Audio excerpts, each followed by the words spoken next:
Thank you. Please be seated. I think we've got technology problems figured out, which is why we took a little bit longer. So, that in mind, Mr. Mutabi. Thank you. The state calls Detective Nordin.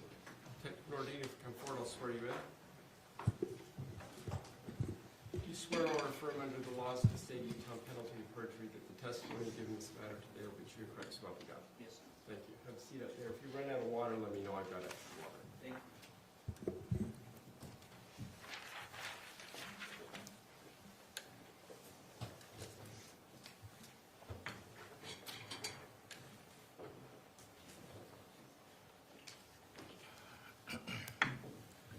Good morning, Detective Nordin. Good morning. Will you state your name and spell your last name for the record? My name is Joseph Nordin. My last name is spelled Nordin. And are you employed? Yes, I am. Or who are you employed? I'm employed with the American Fork Police Department. And what is your title with the American Fork Police Department? It is detective. And how long have you been a police officer? I've been a police officer for 7 years. And tell me what you had to do to become a police officer.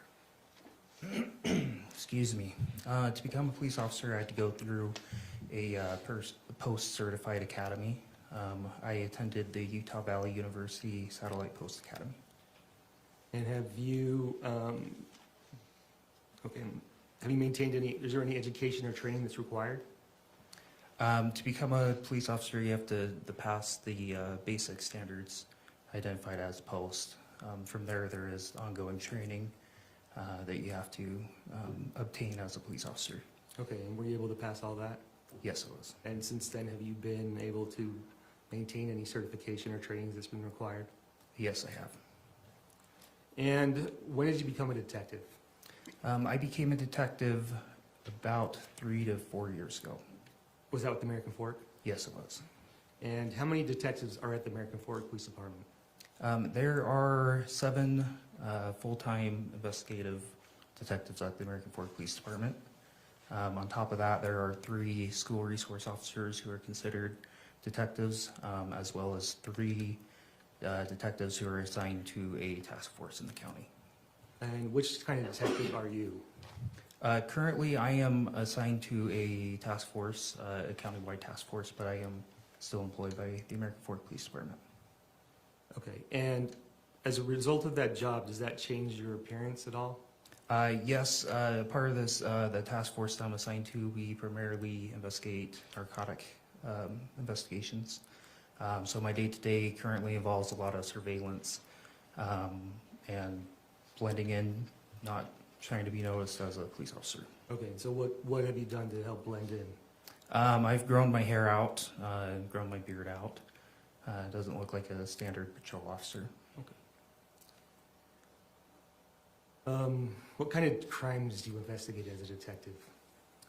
In 2024, I was assigned as a general investigator. I would investigate crimes against persons, property crimes, sexual assault cases, everything from burglaries to up and including homicide. Okay. And how many homicides have you been a detective on previously?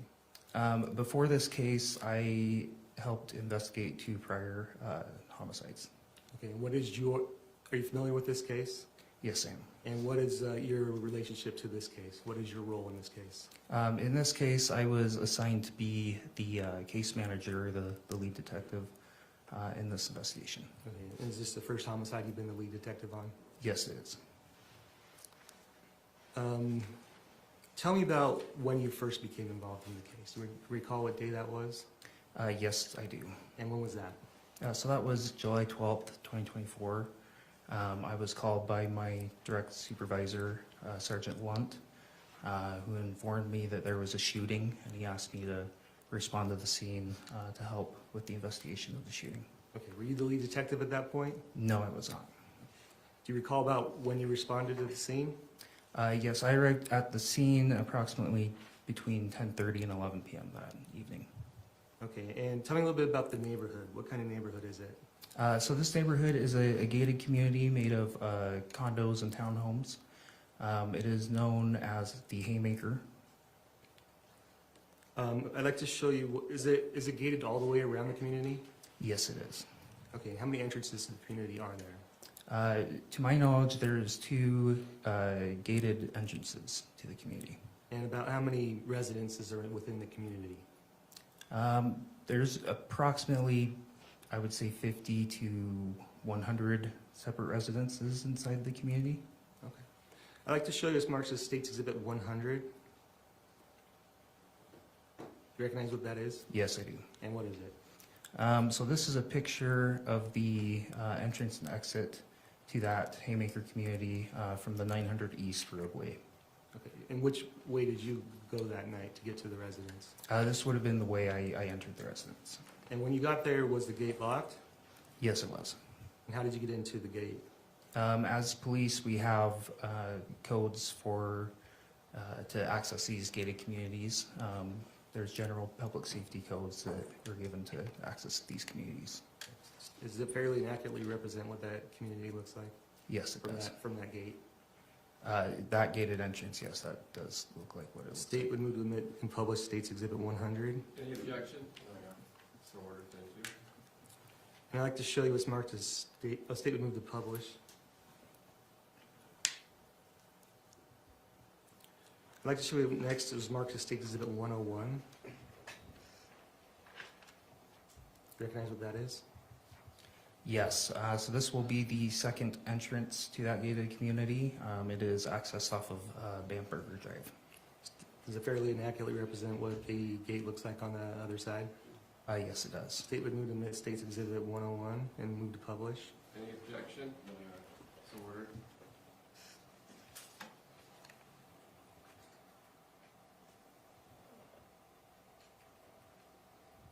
Now I'd like to show this marked as States Exhibit 102. Do you recognize what that is? Yes, I do. And can you tell me what it is? So this is a map overview of the gated community. And in this picture, there is a red line dictating where that gate runs around the community. Does it fairly and accurately represent what a map of the community looks like? Yes, it does. State would move to admit States Exhibit and publish 102. Any objection? No, Your Honor. So ordered, thank you.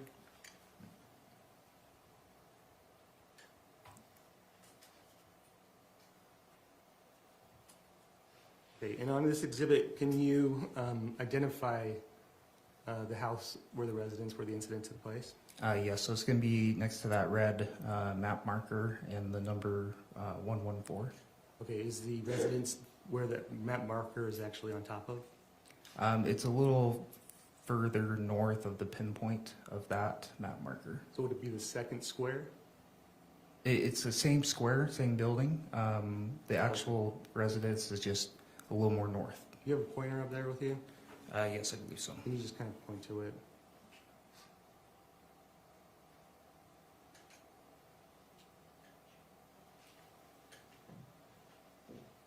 Of course.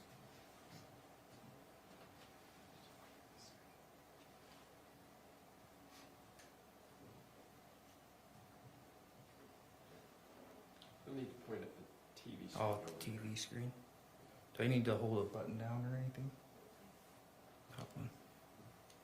Hold it down and then stop. Oh. Okay.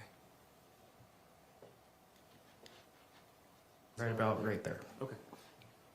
And what are the yellow triangles in the picture? So the yellow triangles are the gate entrances and exits. So those are the previous pictures we just observed. And the red line? The red line is going to be the perimeter of the fence that goes around that gated community. Okay. And what information did you have when you arrived on scene? When I arrived on scene, I was informed there's a male deceased inside the home with multiple gunshot wounds. And were you giving any duties at that point? Yes. Before I entered the residence or anything, Sergeant Lunt was up there, my direct supervisor. So I met with him and he gave me the assignment of seeking a search warrant to search the residence. And did you do that? Yes, I did. And did you have any other duties at that point? At that point in time, for the first hour and a half I was on scene, I was typing that affidavit for a search warrant. And was that approved? Yes, it was. And did you have any duties inside of the home during that investigation? Yes. So after the search warrant was granted, myself and Lieutenant 4, as well as a few other detectives and the evidence technician entered the residence, and we did a primarily walkthrough of the main floor, and then I searched the basement area and a room upstairs. And if we could show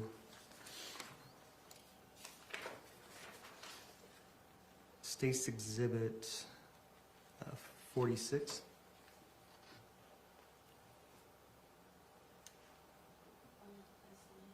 Fly-by.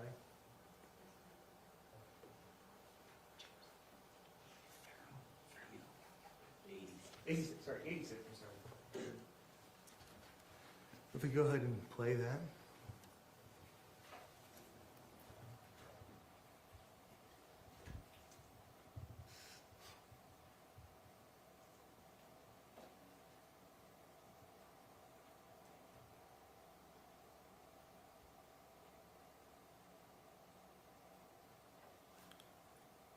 Okay, we pause it right there.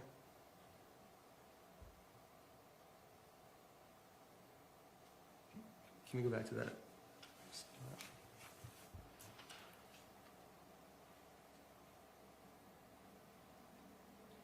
As you walked in, you could see those stairs on the left. Yes. Is that the only entrance to the upstairs? Yes, it is.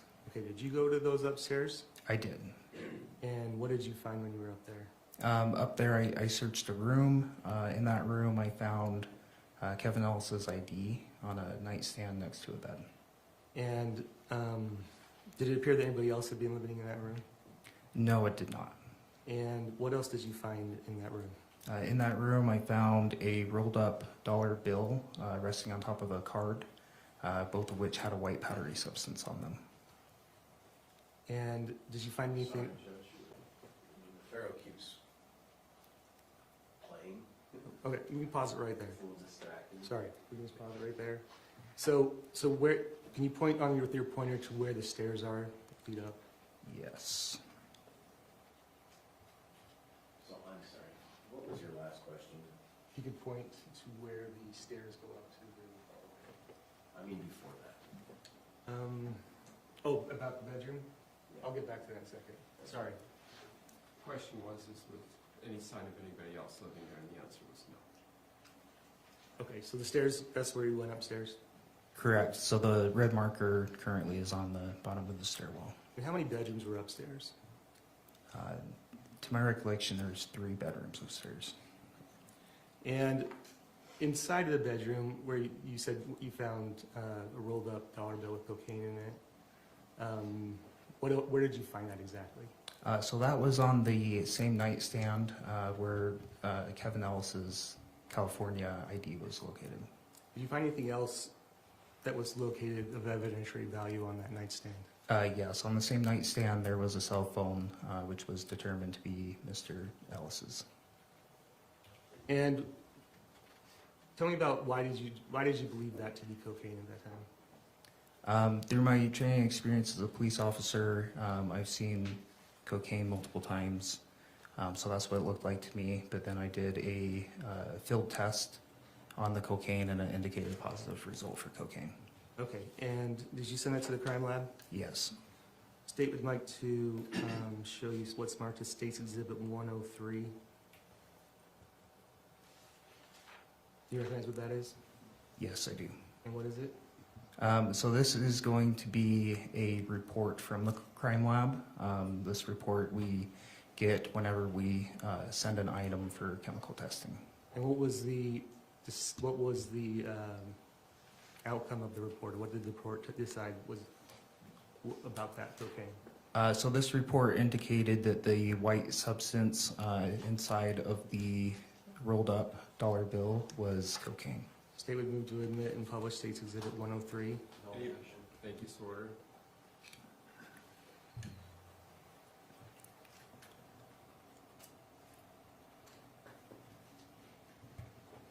And this report comes from the Utah State Crime Lab? Yes, that's correct. When you were on scene, did you become aware of any evidence that made you suspicious that maybe things weren't exactly as they seemed to be? Yes. What did you become aware of? There were a few things. One was the picture Officer Laycock had took of the knife in Mr. Estelli's hand before he was moved by EMS. Another thing that was suspicious was the time frame relating to the 911 calls. Okay, and what were the time frames of the 911 calls, if you remember? So Miss Laney called 911 at 10:09, and Miss Grist didn't call 911 until 10:15. Okay. Have you heard the 911 call before? Yes, I have. State would like to admit and publish State's Exhibit 104. Any objection? No, Your Honor.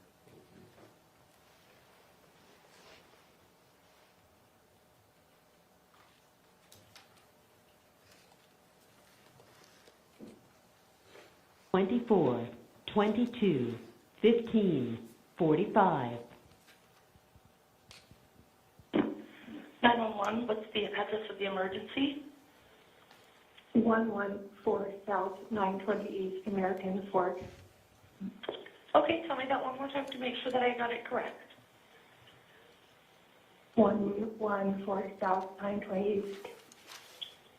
Okay. And is this State one? No. Okay. What's your phone number in sorry. case we get disconnected? 801-651-2695. And My daughter, Tracy. Okay. My daughter's husband came here. And they're going through a separation. And he brought a knife, and my son shot him. Okay, I need an ambulance. okay, I understand. And it's at this home? Yes, And who is it to you? Your husband? my daughter's husband. Okay. Is he conscious or breathing? I think he's breathing. Okay, I've got an ambulance out that way. I've also got an officer that's coming into the area. Do you think he's beyond help, or do you think you may be able to I do CPR? Okay, are you comfortable checking on him?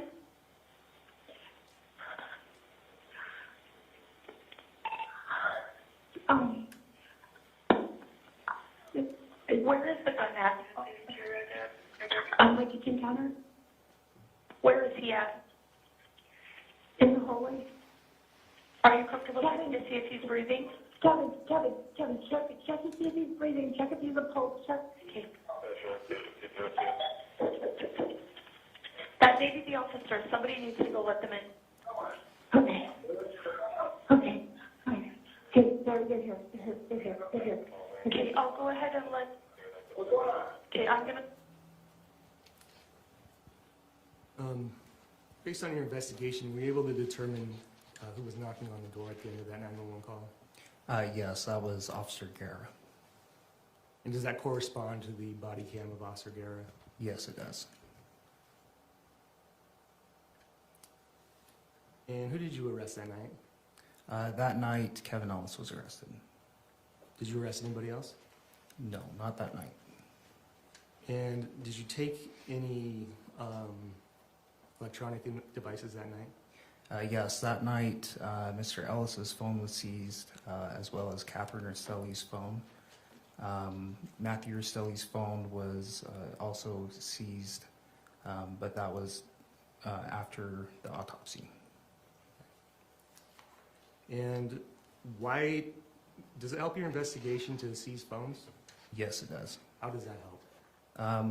When we seize a phone and obtain a warrant to search that phone, we can go through and see electronic data, which can assist in corroborating statements from witnesses, as well as establishing timelines and that sort of thing.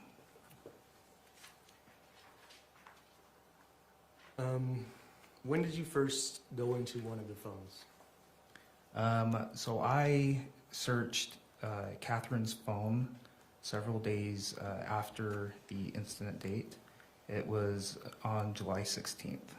And why did you wait several days to go through the phone? There was a lot of time-sensitive evidence that needed to be collected, as well as meetings on how to proceed and how to investigate this case. Did something occur where you wanted to go in that phone? Yes, so from the time, from July 12th to July 16th, we had received a tip from one of Catherine's friends who told us that she believed Objection here, sir. It goes to an investigation of why he did what he did. Let's clarify that this is just why he acted Yeah. that way. Is this the reason you went into the phone? Yes. So I think it's hearsay, Your Honor. He can say why he's investigating, but not what he said. I thought that's what we changed it to, so I agree with your objection, but we corrected it, I believe it is. Okay. So based on that information, did you go into Catherine's phone? Yes, based off that information, a search warrant was obtained to search Catherine's phone. And what information were you looking for on the phone? So I was looking for cell phone communication through calls, text messages, social media messages, as well as device locations, any sort of... Let me rephrase. What specific information were you looking for in Catherine's phone based on the tip that you'd received? I was looking for information pertaining to an AirTag that may have been in Matthew's truck. Okay, and did you find information about that? Yes, I did. What did you find? I found several text message communications between Catherine and her family about an AirTag that was labeled truck. Okay, and based on that, what did you do next? The next day, on the 17th, a search warrant was granted to search the truck for the AirTag, as well as the residence for further evidence. What other evidence? So at that time, we seized any Apple device that could be capable of using the Find My app to operate or to look at a AirTag, as well as Miss Grist's cell phone and Rachel Jorgensen's cell phone. Okay, and do you remember what day that was? Yes, that was July 17th. And did you search the truck? I personally did not search the truck. I had other investigators search the truck. You know if an AirTag was found? Yes, an AirTag was found. And I'd like to show you what's Exhibit 105. Do you have the AirTag with you? I believe it's over by the bailiff. Can I approach the witness, Your Honor? Yes, we have ongoing information.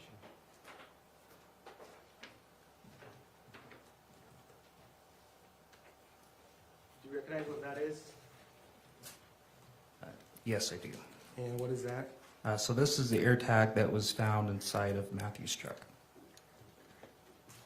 The state would move to admit that into evidence and to show the jury, publish to the jury. Any objection? No, Your Honor.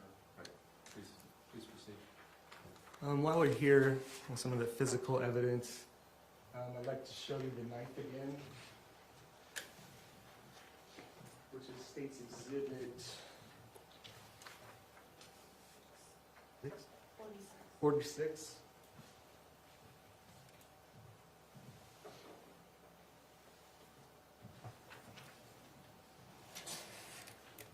And what do you see on the knife? So on the knife, there is some pink marker writing on it. Okay, do you know what that pink writing is? Yes, I've asked our evidence technician, and the evidence technician told me that is documentation from the state crime lab. And I'd like to show you what's marked State 136. I'm sorry, Jim, what is the number of that here? 136. What number is this one again? 136.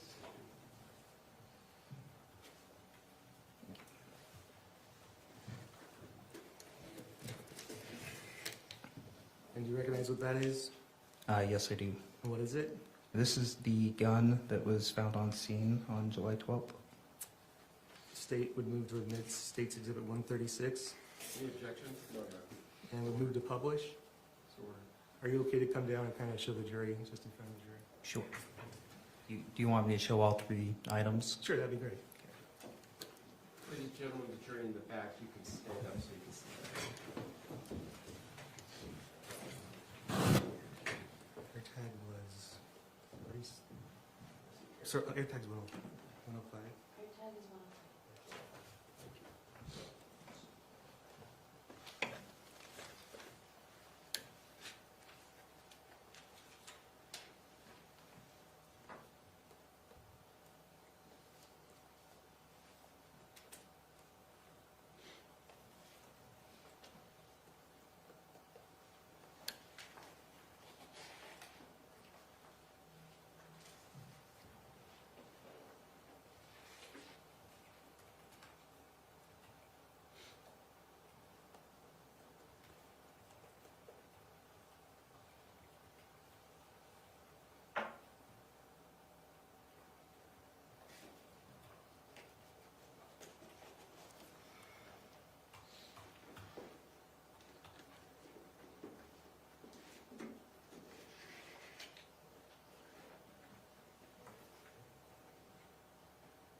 Okay, were you ever able to get into Kevin's phone? No, I was not. And were you able to get into Matthew's phone? Yes. And tell me about that. So Matthew's phone was damaged, so the Utah County Sheriff's Department could not download it. It was sent down to Utah Tech University in St. George, where they did a specific chip-off download of Matthew's cell phone. And were you able to get into Kate's iPad? Yes. And what did you find on Kate's iPad? On Kate's iPad was the voice recordings between herself and Matthew. Are those the same ones that you heard played in trial earlier? Yes. And were you able to get into Tracy's phone Yes. and Rachel's phone? Yes. Now let's talk a little bit about the knife that was found in Matt's hand. What information did you find out about the knife? So I began inspecting the knife. I saw that it was the brand EvaTac. And what kind of knife was it? It was a pocket knife, folding pocket knife that had a seatbelt cutter on it as well as a glass breaker. And were you able to determine if that's a knife you could buy locally? I was able to determine you cannot buy it locally. I went around to several sporting goods stores, Walmart, that type of stores, as well as gas stations, looking for the knife and asking employees if they sold that brand of knife. Okay. And so, based on that, did you try to do anything else to learn more about the knife? Yes, I did. And what did you do? So I did a Google search of the brand name and found that a company in Australia with an Australian website used to sell that knife, but they no longer did at the time I searched it. Okay. Did you find out any more information about that? Yes, I did. I emailed that Australian company for information regarding the knife and their products associated with it, as well as if I could send them legal correspondence. And did you get a response? Yes, they told me, the Australian company told me through email that they had sold that portion of their company off to a US-based company named Ape Survival. Okay. And did you try to get a hold of Ape Survival? Yes, I did. And what did you do? I found the Ape Survival website and I called the number listed on their website. And did you get a response? I did not know. What did you do next? So on the answering machine for Ape Survival, they said the customer complaints should email address support@mytacticalpromos.com. Okay, and did you email them? Yes, I did. And did you get a response? I did not. At some point, did you ever talk to anybody that gave you any information else about the knife? Yes. Who? So I was able to look at My Tactical Promos. Oh, one sec. Let's back up there real quick. When you were going through the digital evidence, or in the phones in this case, did you find anything related to the knife? Yes, I did. What did you find? On Miss Grist's cell phone, I found email communications between her and support@mytacticalpromos.com. Okay, I'd like to show you what's been marked as State's Exhibit 106. You recognize what that is? Yes, I do. And what is it? So this is the email that was found on Miss Grist's phone to support@mytacticalpromos. State would move to admit State's Exhibit 106. Any objection? No objection. Move to publish. Ordered.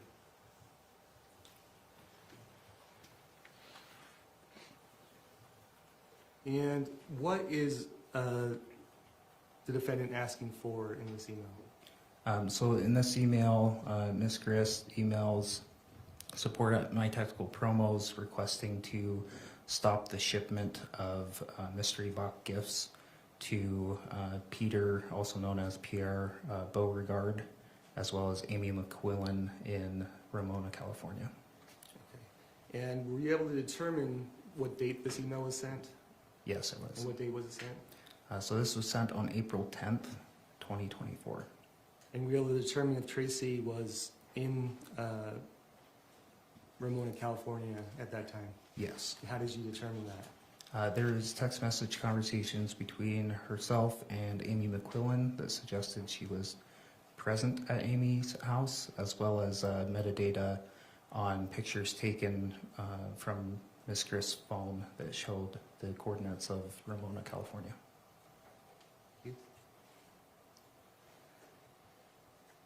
And so did you ever try to get a warrant for My Tactical Promos or any of the companies associated with Evitech? Yes, I did. And what did you do with those? So I was able to find the legal correspondent to My Tactical Promos on LinkedIn. I emailed that individual, requested information and where to send legal correspondence to. That individual emailed me back and said that I could send him a search warrant.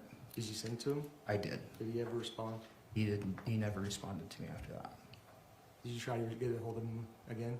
Yes, I did. How many times? Many times. I can't give you a number. So did you ever find anything else about My Tactical Promos related to this knife? Yes, I found an address for the company in the state of New York. Or did you find anything else? Did you continue to search for information about the knife? Yes, I did. And what did you find? Through my searching for information about the knife, I came across a Facebook page for My Tactical Promos. Okay, and what did you find on the Facebook page? On the Facebook page, there was a video of an individual unboxing a mystery gift from My Tactical Promos and doing a review on the mystery gift box. Okay, I'd like to show you what's been marked as State's Exhibit 107.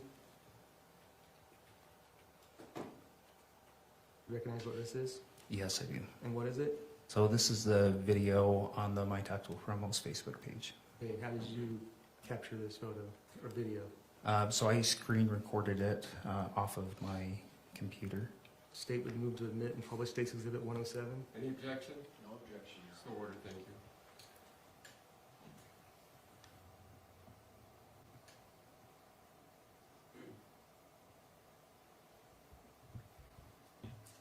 This out. These mystery boxes, these normally cost $60. During the winter, people pay full price for them all day long, but it's summer, and they want to encourage Americans to connect with the outdoors, so they are going to be putting these on ultra clearance and give them away for free. All you have to pay for is shipping and handling on this. Well, chainsaw, that's cool.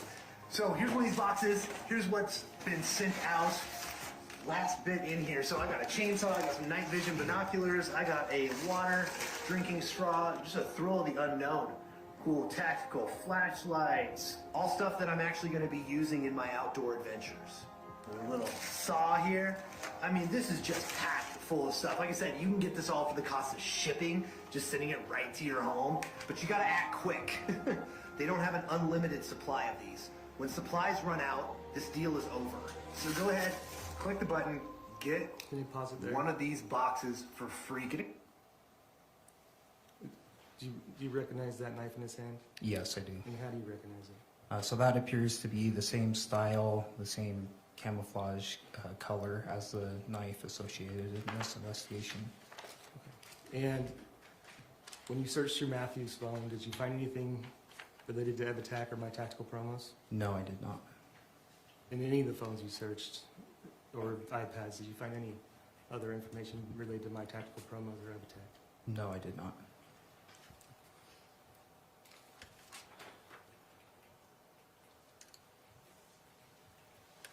Okay, I want to talk a little bit about some of the conversations and web history that you found on the defendant's phone.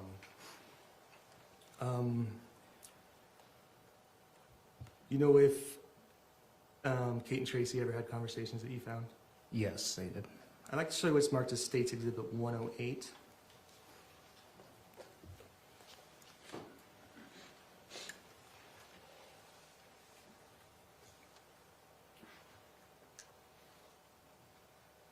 Okay. Do you recognize what this is? Yes, I do. And what is it?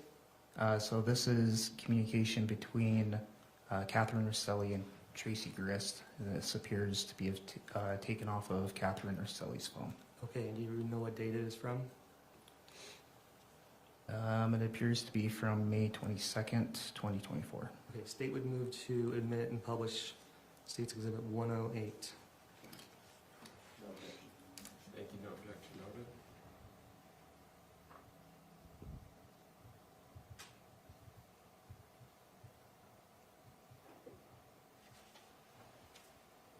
Okay, if I could have you scroll down a little bit. Okay, what is the first text that she says? And who's it from? So on May 22nd at 8:14 a.m., Catherine sends Tracy a text saying, "Awesome seats." We can scroll down, next one. So this, sorry, If you could just keep reading some of those texts. okay. So this text was sent on May 22nd, a little later in the day at about 2:37 p.m. Again from from Catherine to Tracy, and Catherine says, "I hate my life, Mom." Okay. And then if I could have you, read the next text. Catherine shortly after also texts, "I hate that I have kids with Matt." If we could screen down, or the next page on page 3, could you read the text at 3:58 p.m.? Page 3. So at 3:58 p.m., Catherine texts Tracy, "This is so bad right now. I hate him so much." And if you could turn to page 5. You start at the top and read the time and the date. So this will be May 23rd, 2024, at 6:11 a.m. Tracy texts Catherine, "All ready to board. I am early and all set." And can you read the next 2 text messages? Catherine responds, same date, at 7:43 a.m. Yay. The next one. The next text was also sent the same day, a couple hours later, from Catherine to Tracy saying, "Matt redacted all he said about you not being able to stay here. You're more than welcome here." And then the next text at the bottom of the page. Tracy responds, "Okay." And on the next page, on page 6, if you can read those last 2 texts. Tracy also texts, "I'm glad. I wanted to be able to see your babies and hang out and see you." If I could show you what's been marked as States Exhibit 109.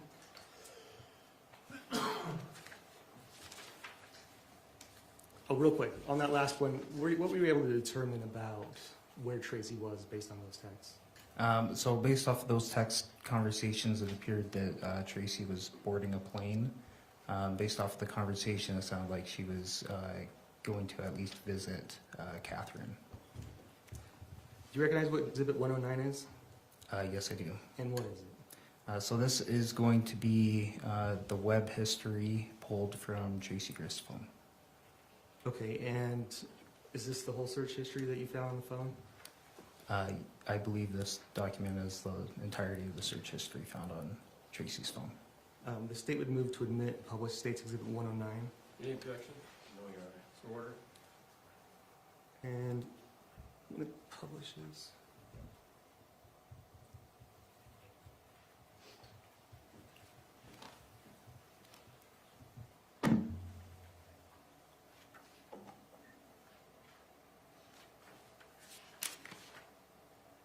If you could take me to page 43.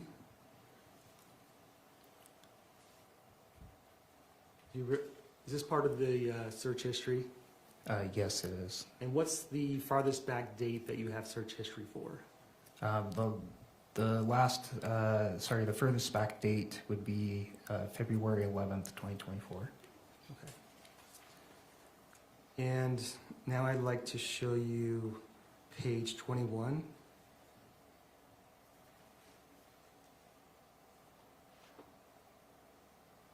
And so after the previous texts, which were on, when were the last texts? If we could go back to page, or to exhibit 108.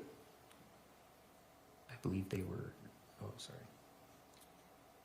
Do you recall what the last text message and time was? So the last text messages was sent on May 23rd, 2024 at 9:46 a.m. Okay, if we go back to the search history on page 43, what, if anything, did you notice that the defendant searched at 12:10 p.m.? At 12:10 p.m. on May 23rd, Sorry. Excuse me, Judge. What's the page? You drop down to the page number.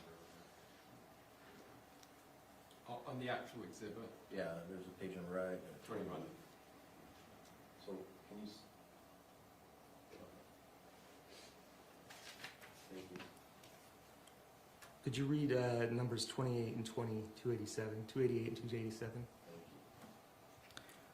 Yes, so the entry listed as 288 was searched on May 23rd, 2024 at 12:10 p.m.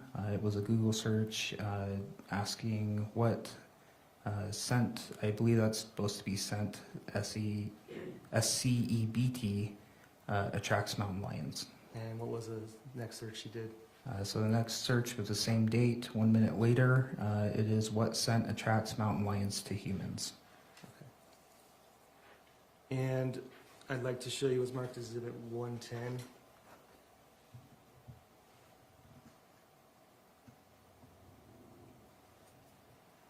you recognize what this is? Yes, I do. What is it? So this is cell phone communication between Tracy Grist and Catherine Rostelli, and it was pulled from Miss Grist's cell phone. And what was the date on it? So this is from May 30th, 2024. State would move to admit State's Exhibit 110. Any objection? No, Your Honor. Move to publish. So order, thank you. And if I could have you read these text conversations. Yeah, so the first text is sent on May 30th, 2024 at 7:08 a.m. This is from Tracy to Catherine.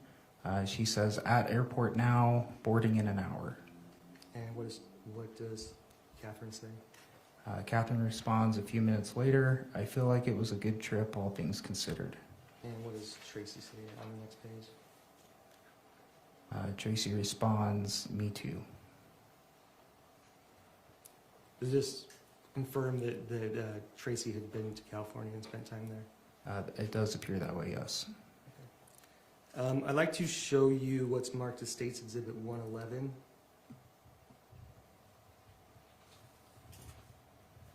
Do you recognize what this is? Yes, I do. And what is it? So this is cell phone communication between Miss Grist and her daughter, Teralyn Fisher. State would move to admit and publish State's Exhibit 111. Any objection? No, Your Honor. Thank you. And if I could go ahead and have you read all of those texts. Yes, so on June 4th, 2024, Tracy texts Teralyn, "Can you talk?" Teralyn responds in a few. Tracy responds, "K, call whenever." Tracy also responds with, I am so mad at Matt. So mad.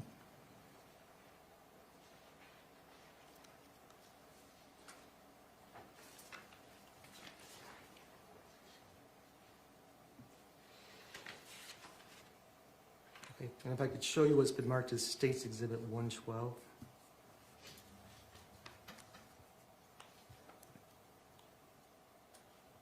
I could have you, do you recognize what this is? Yes, I do. And what is it? So this is cell phone communication between Catherine Rastelli and Tracy Grist, pulled from Catherine's cell phone. And what date? This will be on June 5th, 2024. So is this the next day after the last text? Yes, that's correct. The last exhibit, apologize. The last exhibit, yes. State would move to admit and publish State's Exhibit 112. Any objection? No, Your Honor. I just have you read the first two texts.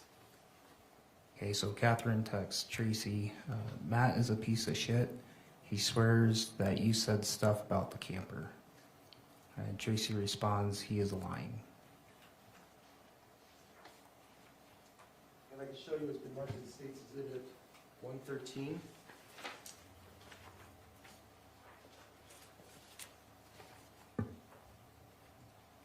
Recognize what that is? Yes, I do. And what is it? So this is cell phone communication between Rachel, whose current last name is Jorgensen. On the document, it's listed as Trujillo, but it's between her and Tracy Grist. And what date? This will be on June 6th, 2024. And is it fairly accurately represent, or does this evidence come from the cell phones? Yes, this comes from Rachel Jorgensen's cell phone. State would move to admit and publish State's Exhibit 113. Any objection? No, Your Honor. So ordered. I could just have you read the second message on page 1.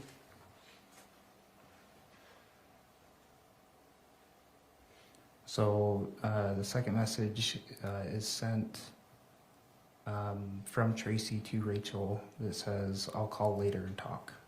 And the next page, if you read the next 3 messages.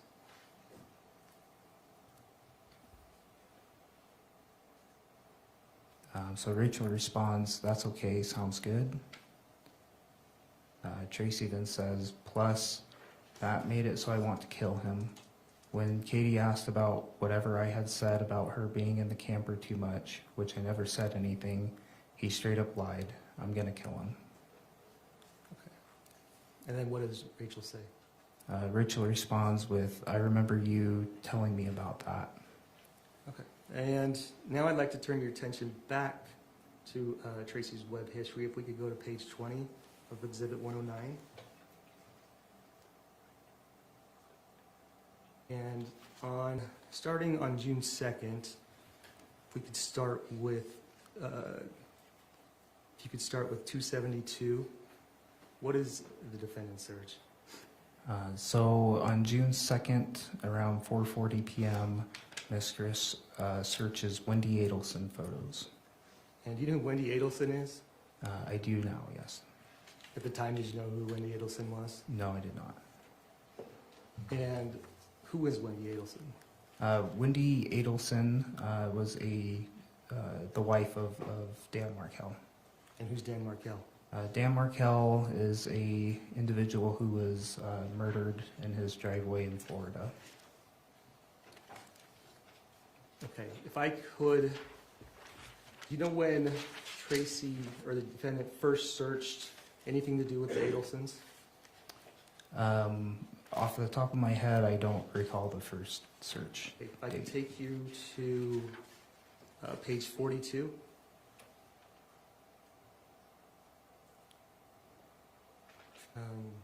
Do you see anything about the Adelsons on those, on February 15th, 2024? Yes, so February 15th, 2024, 7:09 a.m., Tracy searches, when is Donald Adelson's next hearing? And who is Donna Adlesen? Donna Adlesen is Wendy Adelson's mother, who would then be Dan Markell's mother-in-law. And what happened to Donna Adlesen? Donald Adlesen was arrested for involvement in Dan Markell's murder. Specifically, what was she accused of doing? She was accused of conspiring with her son Charlie to hire a hitman to murder Mr. Markell.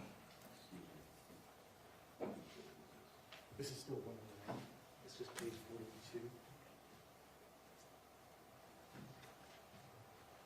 42.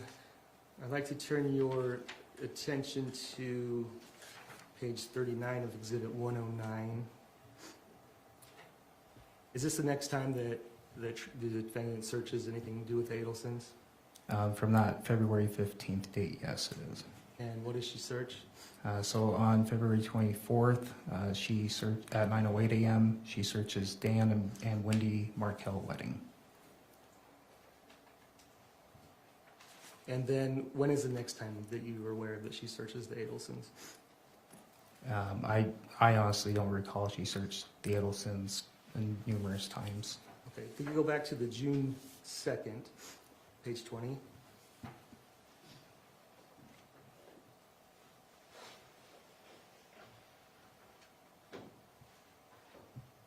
And if we could go up page to page 19.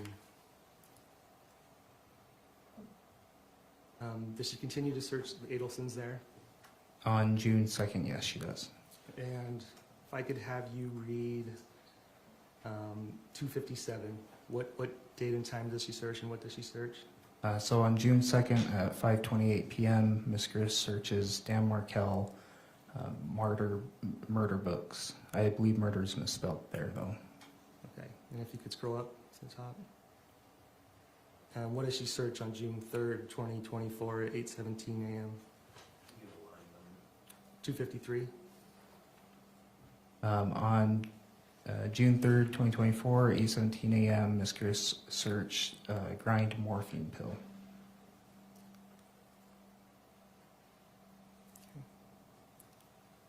If you continue to go up. And up again. And up again. What does she search on line 232, 231, and 230? Who does she search? So she searches for Catherine Magbanawa. Who's Catherine Magbanawa? Catherine Magbanawa was also arrested for involvement in Dan Markell's murder. And if we could keep going up. If I could have you read, this is the next day on June 6th, is that correct? If I could have you read on June 6th at 9:10 p.m., what does she search? So on June 6th at 9:10 p.m., she searches Katie Magbanawa second trial defense charts. And the next day on June 7th at 9:17 a.m., what does she search?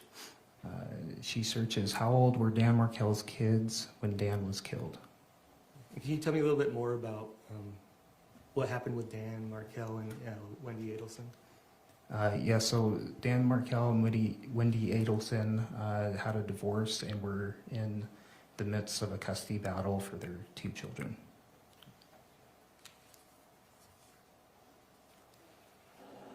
I'd like to turn your attention to State's Exhibit 25. 25? Sorry. No, yes, 25. Can we just show State's Exhibit 25?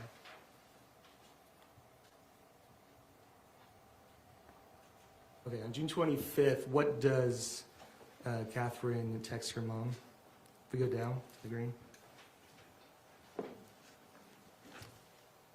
So on June 15th, 2024, Catherine texts Tracy, Diane just said we probably shouldn't go to Vegas. And were you able to get call log information from Tracy's phone? Yes, I was. I'd like to show you this marked as State's Exhibit 114.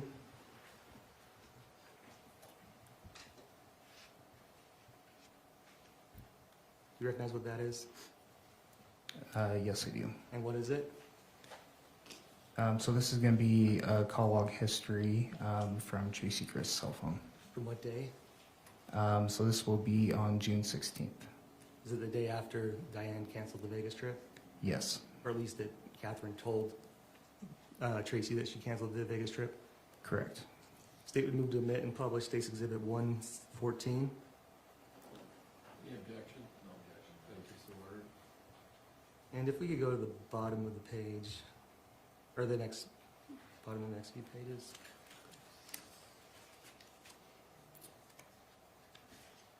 Farther down, please.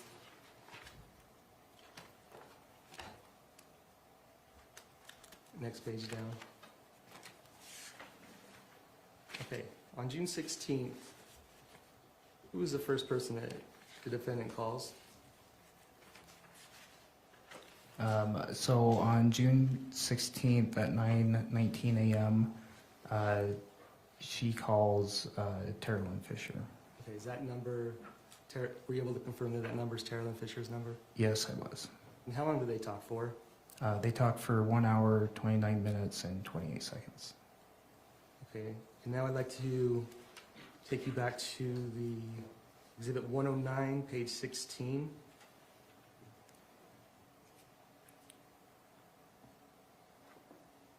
What does the defendant search at 10:18 a.m. on June 16, 2024? At 10:18 a.m., she searches Utah gun law registration. And what does she search after that? Utah gun law registration. And after that? Utah shot break-in. And so on these, what does the Google search mean? So if it has Google search next to it, that means that is what she's searching on Google. And if it doesn't say Google search, what does that mean? To my understanding, it is a website that she has visited. Okay. And if I could turn your page to page 115 on Exhibit 109. Yeah, 15 of 109. yeah, and go to the bottom. Is this in the same set of searches, starting with, or the same web history, starting with 210? What time is she's still searching? Oh, item line 210, not 210 p.m.? Yeah, the item 210. What time is she searching still? Correct. So that is still June 16th at 10:21 a.m. Okay. And the one above? Or what is she searching? So in the previous one, she searched one dead, one hospitalized in Layton shooting. On the next search, it was the same date at 10:30 a.m. She searches Utah state gun laws and regulations explained. Okay. And then what does she search at 2:36 p.m.? At 2:36 p.m., she searches to file for divorce if wife is a Utah resident and husband is a CA resident or California resident. And above that? At 2:37 p.m. on the 16th, she searches to file for divorce if wife is a Utah resident and husband is a California resident. And 203, what does she search? Number 203. Line number 203, so that's at 2:38 p.m. She searches how TI, which I assume should be 2, establish Utah residency.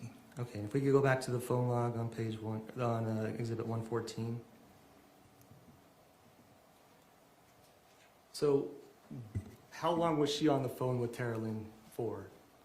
She was on the phone with Teralyn for 1 hour, 29 minutes, and 28 seconds. Do you know what time that she would have gotten off the phone with Teralyn on that? So hour and a half from 9:19 would be about 10:50 a.m.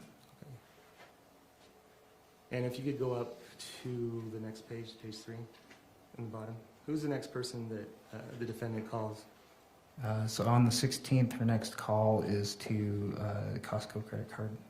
Okay, how many times does she call Costco credit card? It appears twice. And now I'd like to show you what's marked as State's Exhibit 115.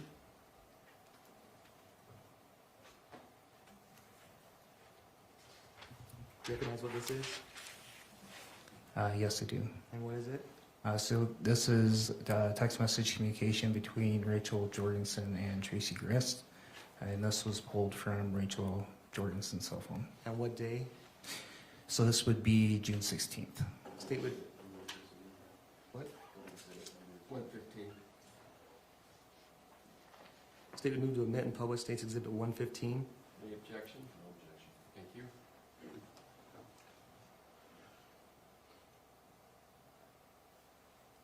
I could scroll down a little bit.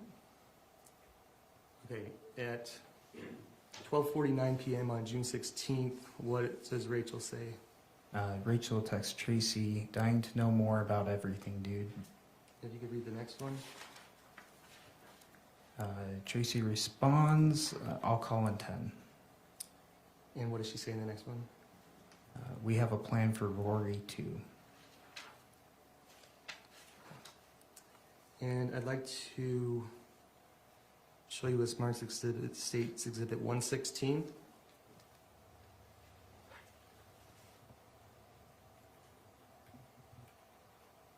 And you recognize what this is? Yes, I do. And what is it? So this is cell phone communication between Tracy Grist and Caitlin Johnson, and this was taken from Miss Grist's cell phone. And who's Caitlin Johnson? Were you able to determine who Caitlin Johnson was? Yes, I was. So Caitlin Johnson is the daughter of Amy McQuillan. Okay, were you able to determine if she lived in Utah or not? I was. She did not live in Utah. State would move to admit and publish State's Exhibit 116. Any objection? No error. So ordered.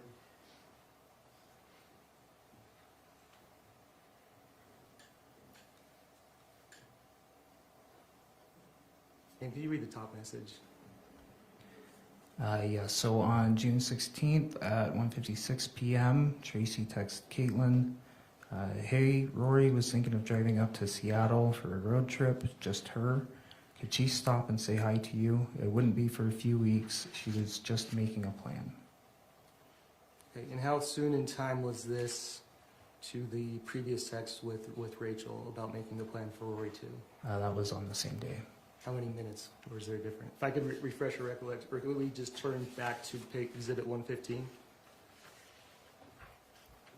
What time was that text sent? So this text was sent at 1:58 p.m.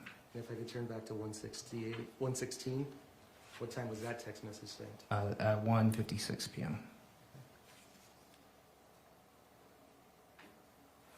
Now I'd like to turn your attention to, I'd like to show you what's marked as State's Exhibit 117.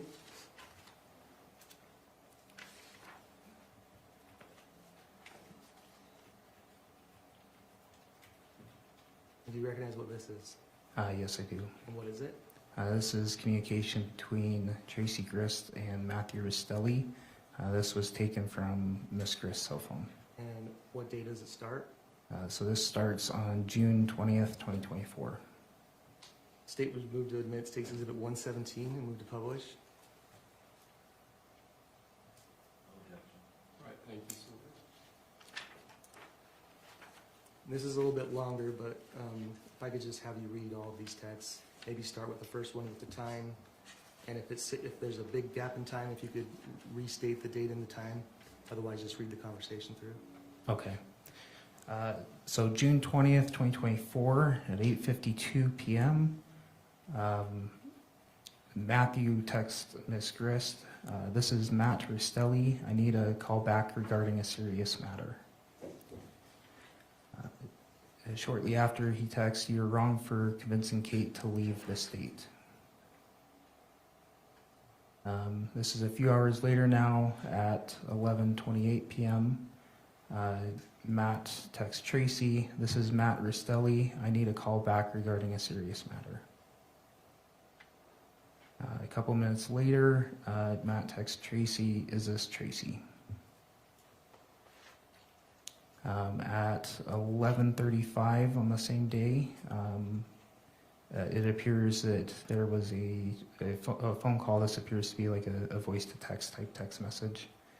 And this is from Matt to Tracy. And the text reads, "Hey Tracy, this is Matt Rostelli. Can you call me back regarding all of this stuff? Anyways, 951-852-3089. Thanks."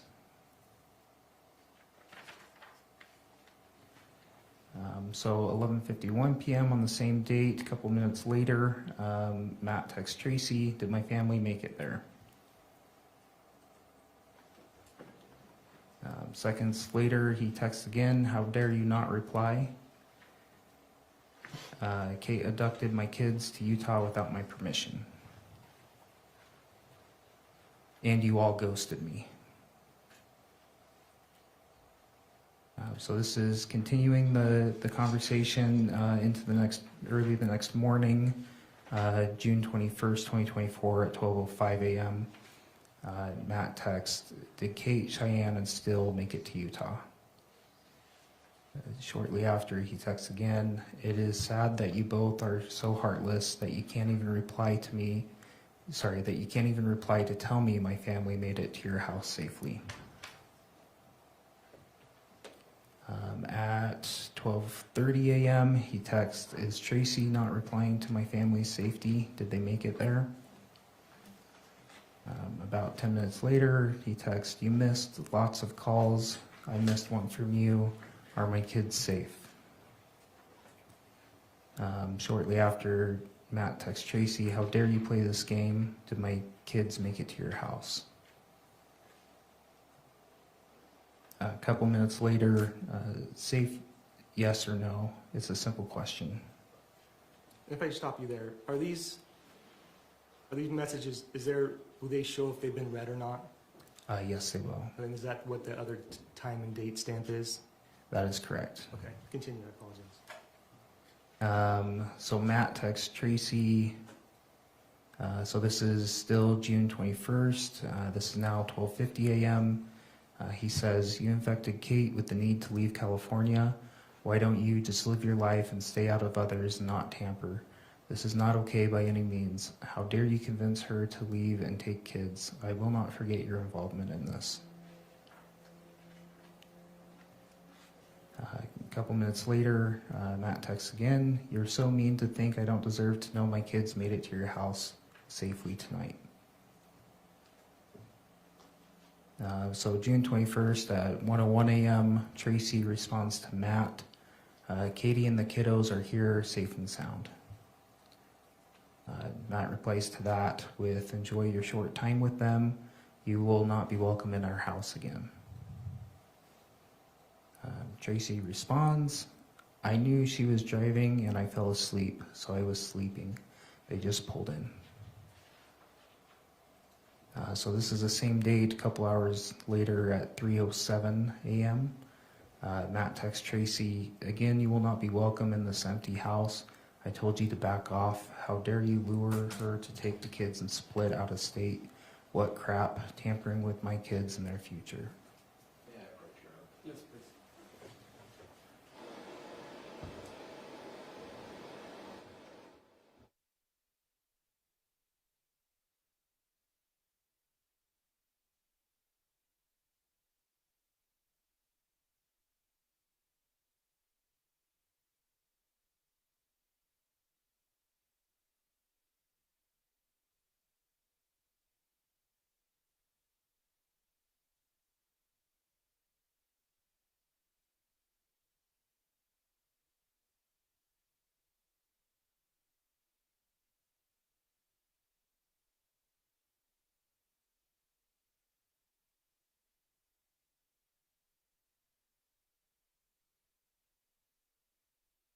All right, ladies and gentlemen of the jury, we're going to take a recess. Conclude some legal matters. We'll bring you back in. Thank you. All rise for the jury.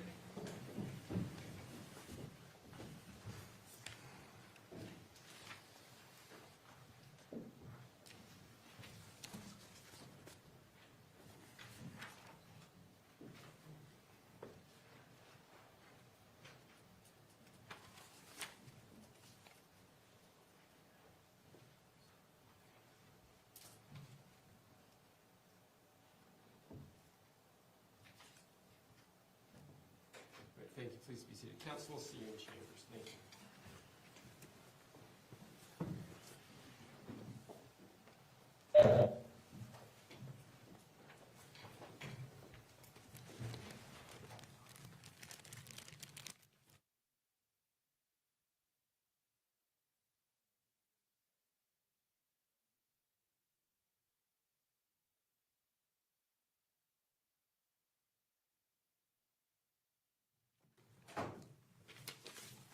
Thank you. Please be seated. Let's go back on the record of the matter of State versus Grist, case number 241101170. After a discussion with council, we're going to take our lunch break now. We'll come back about 1:30. Freddie, if you could go let them know in just a moment. On the record, we've had a stipulation that we're going to redact some language from, what exhibit number is that? 115. 115. Is there any other places where that language will pop up in any other exhibit? I'm sorry, that's not 115, Your Honor. That is 117. 117 is, could that, Page 15. Page 15. all right, could it pop up anywhere else in any other exhibits, or is that the only area? That's the only area. All right. You not do it. And then, Anything else we should put on the record from the state's perspective? yes, Your Honor. The state would move to admit through stipulation, state's exhibits 118 through 123. All right, and that's correct, Mr. 124, Facemyer. I'm sorry. 124, is that correct, Mr. Facemyer? Yes. All right, so state's exhibits 118 through I mean, 124 are admitted I'll through tell you, Your stipulation. Honor, we've stipulated to 131. All right.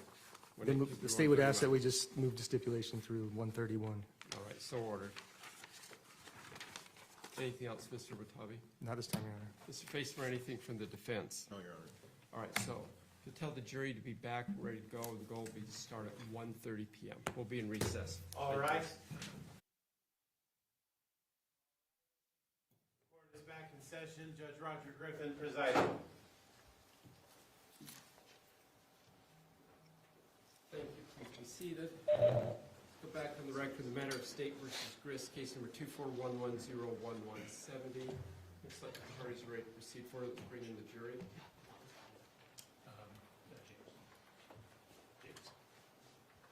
Oh, if we could wait, Your Honor. Is Owens not here yet? Who's not here? Oh. Yeah, give her another water. So.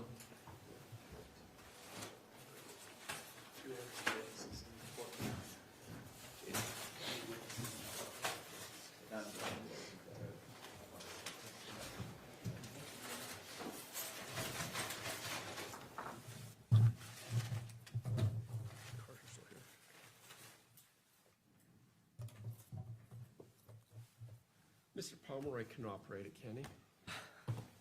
Wait, I there's mean, no can laptop. I? Yes, but I should say Professor Pomeroy. thanks, Judge. Although actually the laptop is missing too, so that makes it a little bit more problematic. I just noticed that.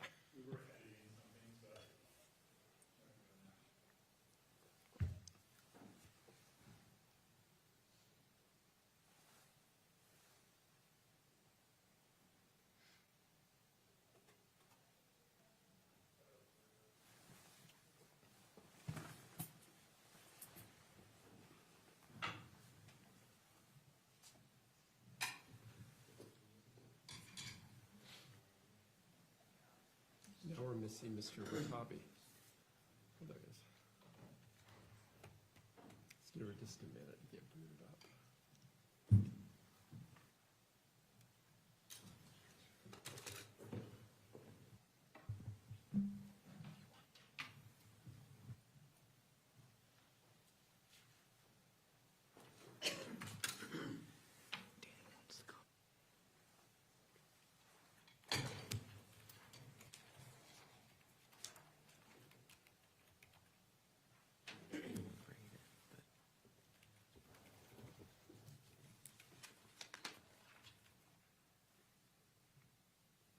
Where we're at on the text messages. Is that what it's saying?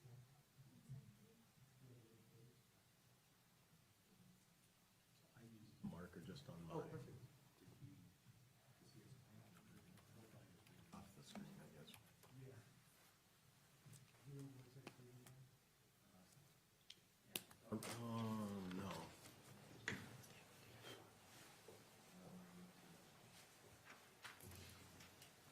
we're maybe 13.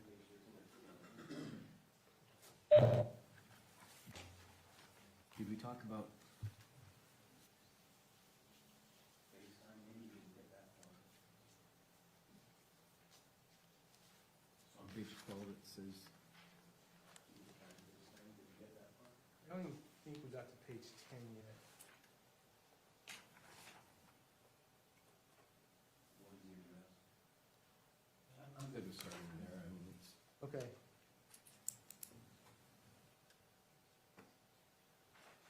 I guess the real question is, did we ever get to a point where Tracy texted back? Yeah, I thought so. Okay. That's what I thought. We did, we had the one where she says that Tracy and the kiddos are here and safe. That's, we were to that point, or just past there, frankly.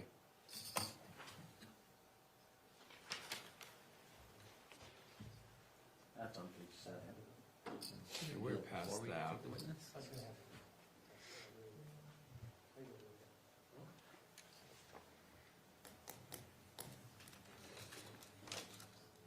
Are we ready to bring the jury then? Yes. I'm just gonna start on 7. Last text on 7. I think we've already done that. Did- Have we done that I one? think we already did. I know that she, go down to the next page. Did you text me with the address of my family is? No, that's, Yes, you got to that. yeah, that's, I was gonna say right to there. I don't, but not past there. You stopped at that one. Oh, okay, yeah, that is actually like where I marked. All right, for the jury.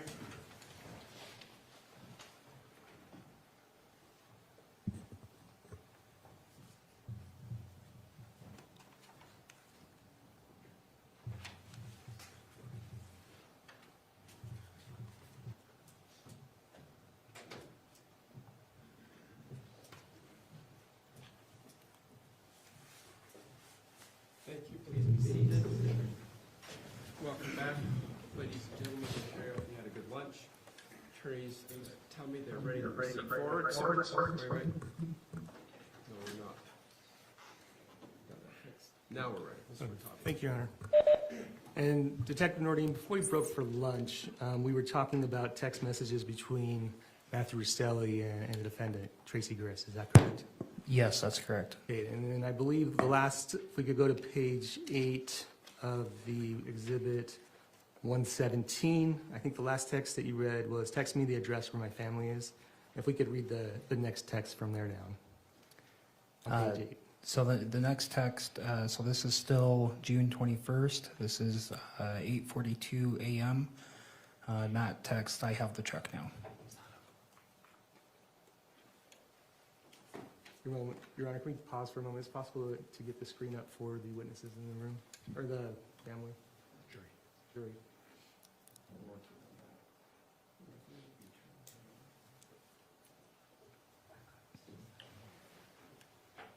Okay. Okay, if you could start again on,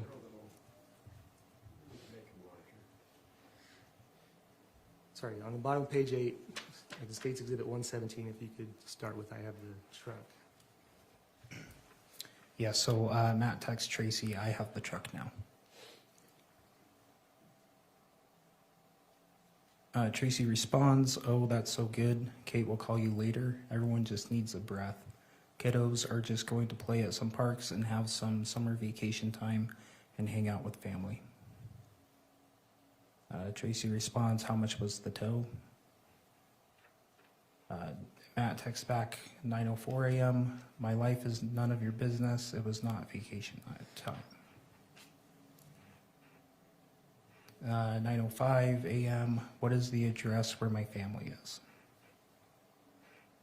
Text me the address where my kids are by tomorrow morning. If you don't text me the address tomorrow, I will be calling the sheriff for kidnapping. Tracy responds a few minutes later, 9:27, and she says, your kids are completely enjoying some summertime at the pool and parks with their sweet mom and Grammy, along with their uncles, cousins, and aunts. Katie is simply having a chance to think, as well as helping me We are organizing and finding stuff to sell I don't need or want, so she is earning a little money too. Tracy again texts, and you have been to my house, so you know my home is safe. Matt responds, text me the address where my kids are by tomorrow morning. If you don't text me the address tomorrow, I will be calling the sheriff for kidnapping. Tracy responds with, your kids are safely with their mom. There's absolutely nothing to worry about. Matt responds, address by 8 a.m. Tracy responds, Kate was trying to FaceTime you earlier to talk with Shy and Steele. I'm sure she will try again tomorrow. The little cutie pies are sound asleep right now. Matt responds, you and her took my kids. There's a common legal requirement to notify parent of address, especially forced and over state lines without consent. Tracy responds, you absolutely have my address, silly. Matt responds, she did not FaceTime. She did not FaceTime. I will not accept no address. Matt also responds, these texts are kidnapping. Tracy responds, she tried earlier, she called you. This one's from Matt. Tomorrow 8 a.m. I will be calling the sheriff. Can dig through mail from you to give them an address. Also from Matt, I don't FaceTime. My kids live in Temecula with me every day. I will make a report at 8 a.m. tomorrow. Also from Matt, my kids don't know how to swim. You failed to protect Kate. How dare you think you know how to protect? Again, at 10:02 p.m., it looks like it was a duplicated message where Matt says, my kids don't know how to swim. You failed to protect Kate. How dare you think you know how to protect? And then at 10:02, Matt texts, you or Kate must text me the address by 8 a.m.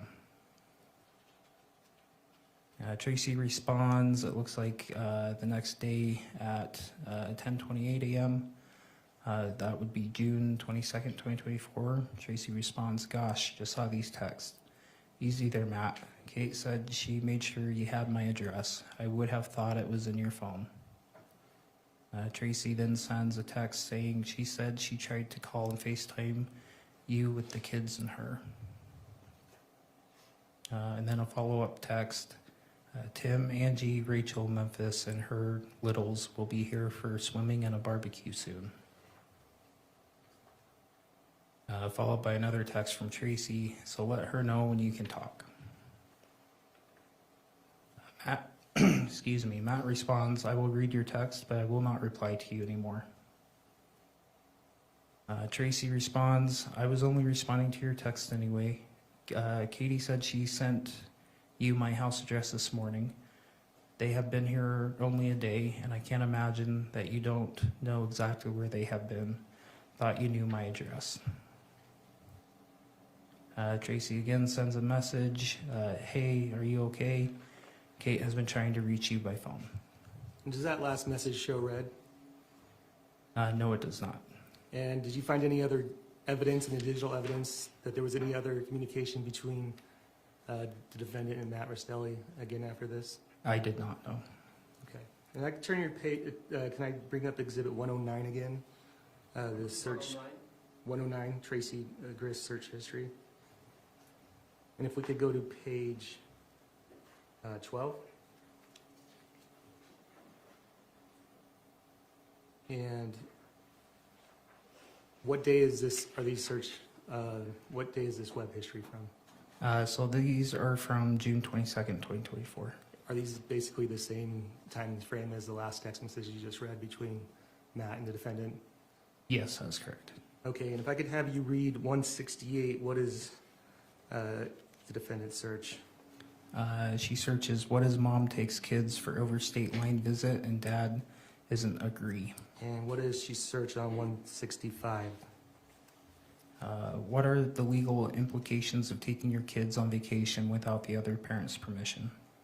And 156, if you just scroll up. Can my children's mother keep me away from my kids if there is no court custody order? And 155? What can I do if my child's father won't return the child to me? There is no custody order. If we could go up to page 11, you could read 152. What to do, parental kidnapping and no custody order. And I would like to publish to the jury Exhibit 118. Any objection? No, Order. And what is this? This is text messages between Tracy Grist and Kevin Ellis. Okay, if you could read those, tell me the date and time of those text messages, and if you could read the next 2 text messages. So on June 20th, 2024 at 6:24 p.m., Tracy texts Kevin and she says, "Call me." On June 21st at 9:21 p.m., Tracy texts Kevin and says, "Text me the address where my kids are by tomorrow morning. If you don't text me the address tomorrow, I will be calling the sheriff for kidnapping." If I could draw your attention to page 3 of that exhibit. Does Kevin respond to defendant? Yes, he does. What does he say? Kevin responds, "How about ... no."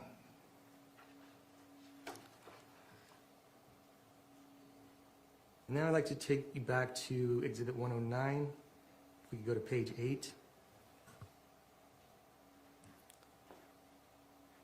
On June 27th, so about 5 days after those last text messages, what does Tracy begin to search? If we could read 107 through 102. So on June 27th, Tracy searches American Fork Cemetery, Alpine Cemetery, Cemetery American Fork, Cemetery near Alpine, and Alpine Cemetery. Okay. And I'd like to publish for the jury State's Exhibit 119.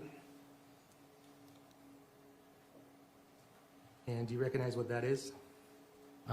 Yes. And what is that? So this is a group text between Tracy Grist, Christopher Robinson, and Kelly Slocum. And based on your investigation in this case, were you able to figure out who Christopher Robinson was? Yes. And who is he? He's a brother to Tracy Grist. And what about Kelly Slocum? Sister to Tracy Grist. And do you know what date these text messages were sent? If I can move you to the next page. Down one more. Okay, go ahead. So this text message was sent on June 29th, 2024 at 3:39 p.m. So is that 2 days after the searches for the cemeteries? That is correct. Okay, if I could have you read the next 3 pages. So Tracy texts the group, "It is chaos." Just a few seconds later, Christopher Robinson responds, "Oh no, LOL." Tracy responds, "It's okay." Expected. Christopher asked, "How is Matt taking it?" "Not that you care." Tracy responds, "I want him to show up, ... He still thinks it's only for another week." Kelly then texts, "Have you been getting hits from the AirTag in the truck?" Now I'd like to bring up again Exhibit 109. If we could go to page 5. If I could have you go down to the bottom. What is Tracy searched? Is this the same day as she just sent those text messages to her siblings? Yes, June 29th. And what does she search on line 70? On line 70, she searches Adlesen Donna. Okay, and why did it matter to you that she's searching Donna Adlesen? It first piqued my curiosity because of how often she searched Donna Adlesen, and then later through the investigation, I started looking closer at the actual dates she was searching compared to other communications going on in her phone. And was there anything about Donna Adlesen that drew your attention to why she would be important? Yes. And just to explain it again this time, maybe you could just explain, so who is Donna Adlesen and who are the players in that situation? So Donna Adlesen and her son Charlie Adlesen were both, and Kate Magbanawa were all arrested for conspiracy because they all worked together to hire a hitman to murder Dan Markell. And tell me a little bit about the situation between Dan Markell and Wendy Adlesen. So Wendy Adlesen was Donna Adlesen's daughter. Wendy and Dan were married.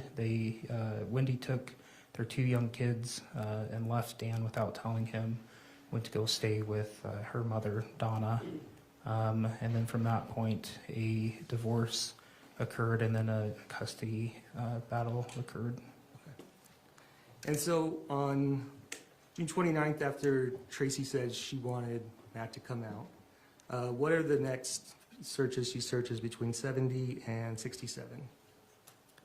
So she searches Adlesen Donna movies and TV shows. New Dateline episode, January 19th. Donna Adlesen arrested at the airport. When was Charlie convicted?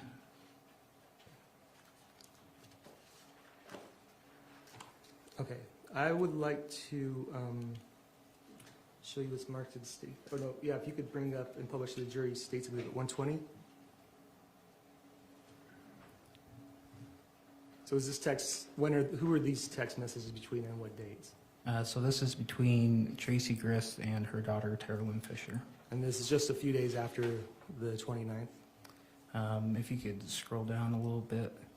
Yes, so this would be July 1st, 2024. Okay, if I could just have you read the next 2 pages of text. So at 11:24 a.m., Tracy texts Teralyn, Tara, call Kate. Tracy then sends, help her with what to say to a lawyer. She is happy about not going back. And she needs to take legal steps now. If we could skip to page 4. Oh no, keep going. Yeah, if you could read that last one.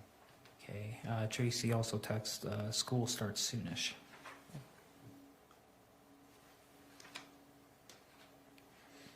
And if we could go to page 4. What does she text? Tracy texts Teralyn, this will be July 2nd, 2024 at 6:59 p.m. She texts Teralyn, call when you are free. And the next one? The next one's almost half an hour later, and she texts, I'll listen to the lawyer calls and report. Okay, if we could publish to the jury 121, State's Exhibit 121.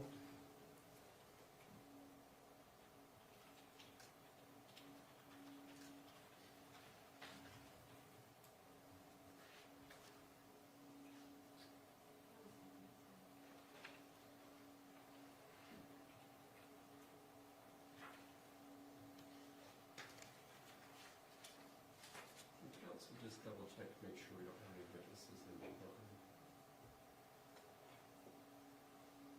We do not.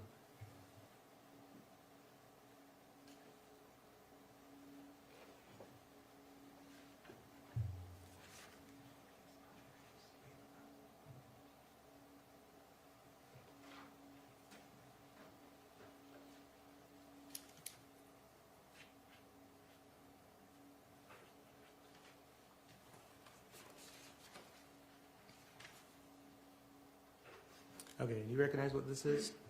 Yes, I do. And what is it? These are text messages between Rachel Jorgensen and Tracy Grist. And if I could draw your attention to the second page, the bottom picture, do you recognize that? Yes, I do. Okay, was that State's Exhibit, I believe 19, that would have been admitted earlier?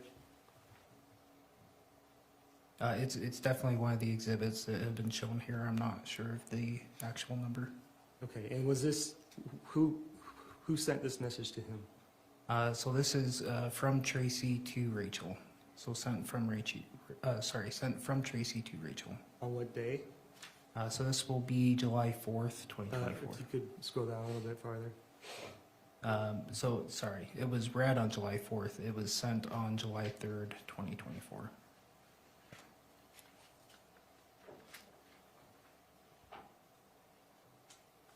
Okay, I'd like to show you now again what's marked as State's Exhibit 12. You said 12? Yeah, we could go to page 8. And this has been, do you remember whose call log this is?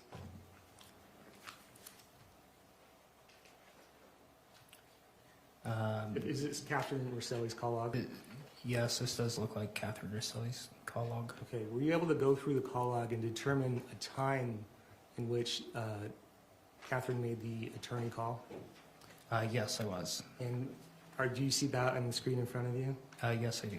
Which call was that? So it's numbered as number 69 on the far left box. Okay, and what date and time was it? So that will be July 11th, 2024 at 3:29 p.m.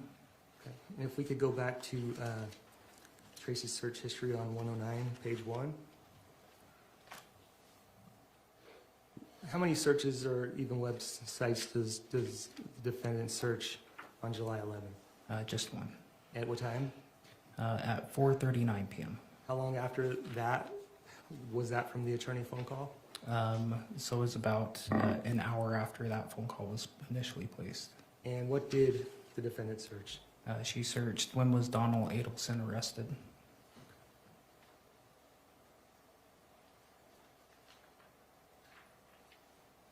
Okay, if I can, and we can just go through the day of July 12th. If I could kind of take you through a little bit of some of the texts and the evidence, the digital evidence that kind of established some things. Is that okay?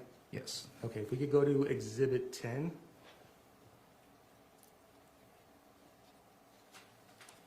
Page 22.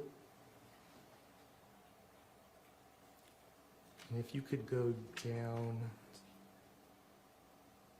a little farther.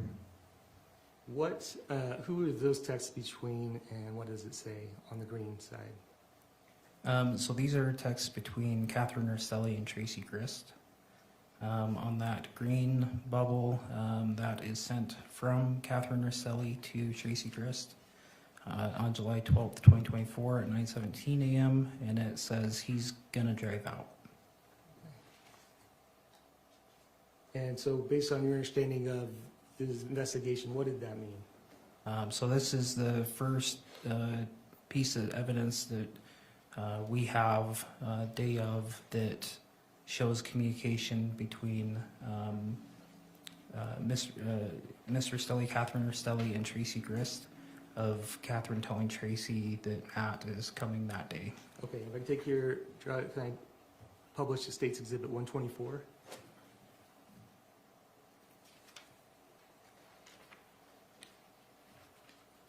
And who is this conversation between?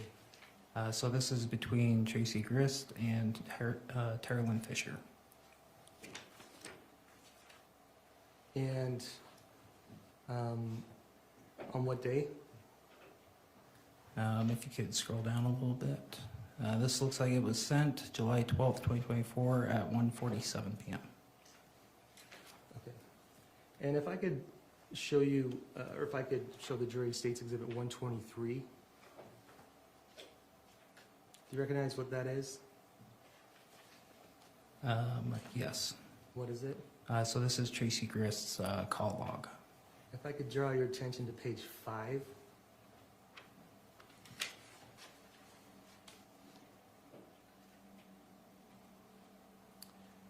And if you could tell me on 42, who does the defendant talk to? She calls Teralyn Fisher. At what time?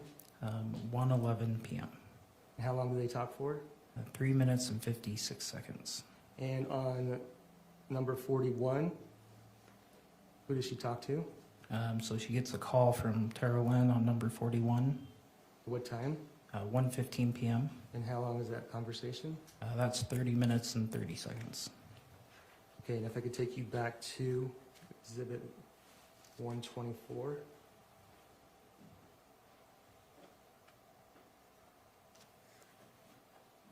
What time is this text message? So this is sent at 1:47 p.m. So, right after those phone calls? That's what it appears to be, yes. You could go ahead and read. So this is Tracy texting Teralyn. She says, "Hey there, your phone is kind of annoying because I can't even have a normal conversation with you. I was calling to let you know that Matt is headed out this way to pick up Katie and the kiddos." The next one. She's going to really try to make it be a positive experience, and I told her I'm a little nervous about it, but I can always help her if she needs it. If you could skip to page 2, if you could start with the green ones. Tracy then texts, "I know he said he's trying, but I am nervous and trepidation for sure, but I also support her completely. I really need for you to support her because she is so on the fence and she needs our love and support, and so do the kiddos. And the next one. My only prayer today is that he's peaceful and continues to be peaceful." If we could skip all the way to page 6.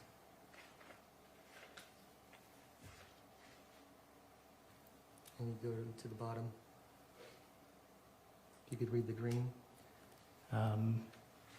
So this is from Tracy to Teralyn, and she says, "I was thinking that I would just stay out of the way unless Matt wants to say hi. I think I'll just give them space." And the next page. Tracy says, "I feel like Matt is not happy with me that I let Katie stay with us. So If we could skip to page 9. Go ahead and read the top green one. Tracy texts Teralyn, "Oh gosh, don't say that. If he stews the whole drive, that would not be good. I prayed to God. He's only excited to hug those babies." And then the next green one.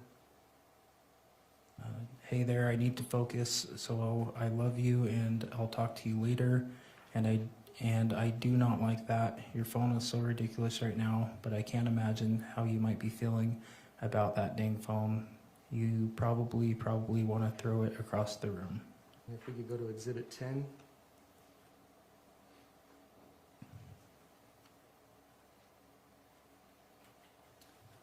And we could start on, we could go to page 24.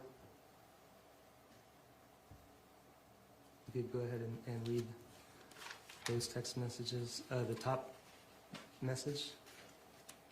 Yes, so this is July 12th, 2024 at 2:07 p.m.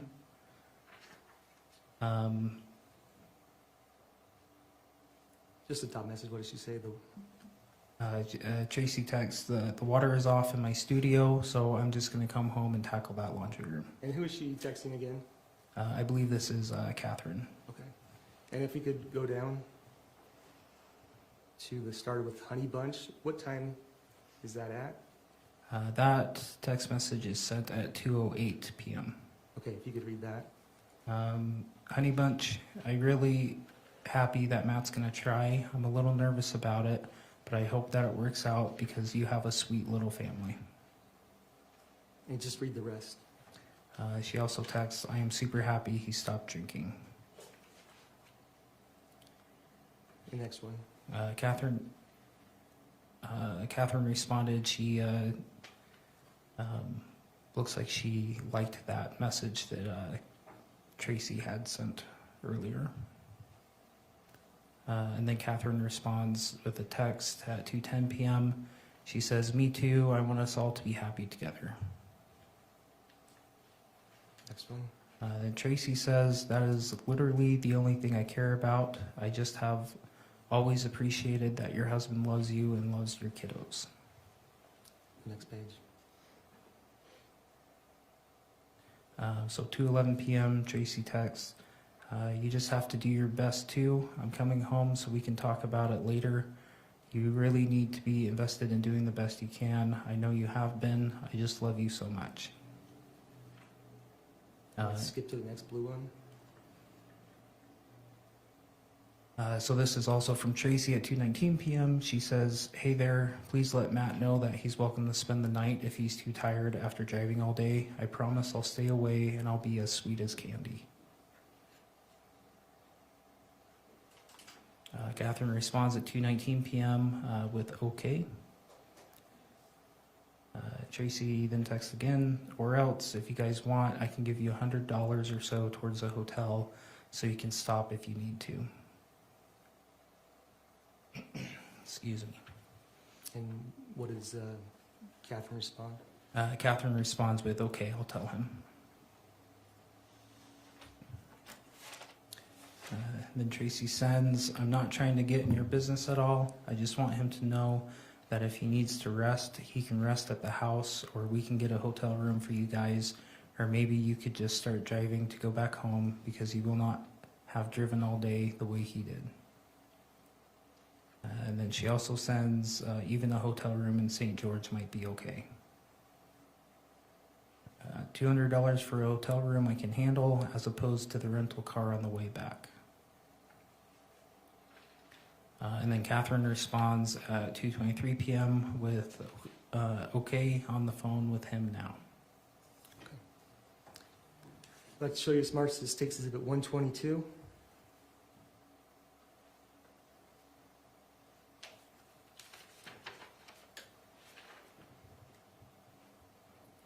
Who are these text messages between? So these are between Tracy Grist and Kevin Ellis. What time? So the first one is on July 12th, 2024 at 2:22 p.m. Go ahead and read these texts. So Tracy texts Kevin, "I'm getting off the 500 exit in about a minute." Kevin responds with, "I'll be there in a couple minutes." Kevin also says, "Firework and 4 of a kind sound good again." Tracy responds, "Sure." Okay, and if we could go back to Exhibit 109, page 1.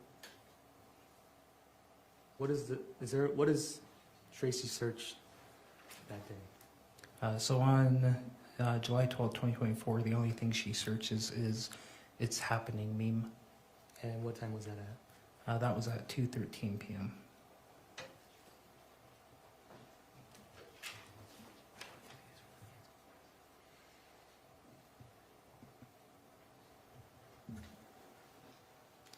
Sorry, a few more questions. What kind of phone did Matt have? Matt had an Android phone.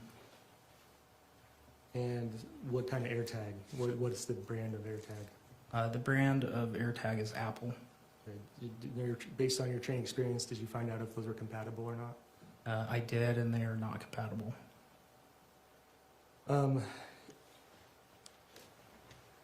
Did you find any, in some of those texts, if we could pull up the, again, like the text from 122, States Exhibit 122?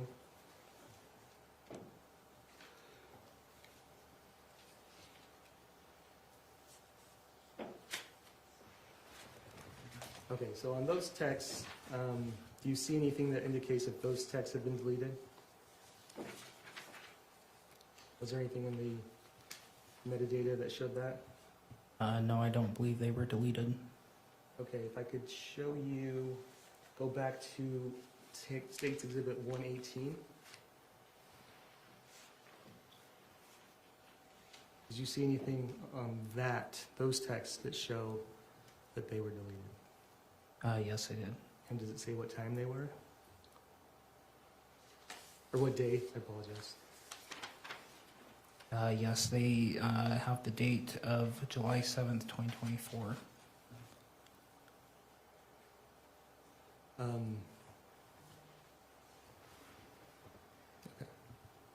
That's all. Cross?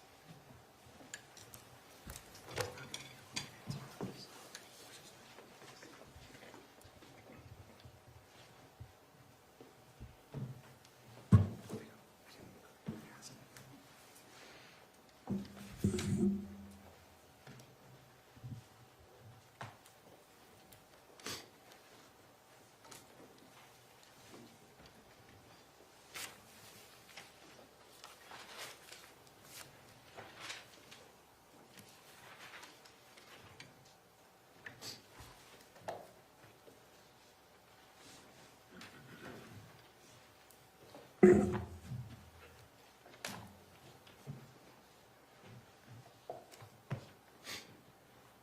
just need a moment to get ready because I didn't know it was going to stop right then. I thought we were still going on, so just give me a moment.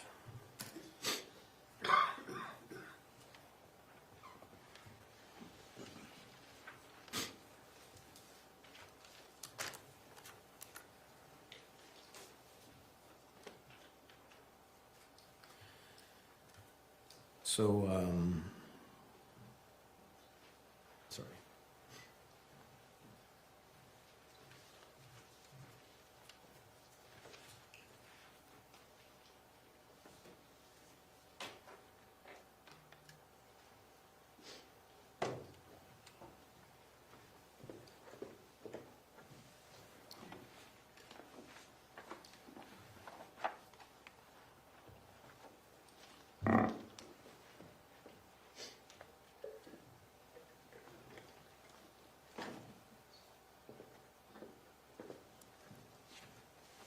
Apologize to the court and the jury, Your Honor. I really didn't think this was going to go.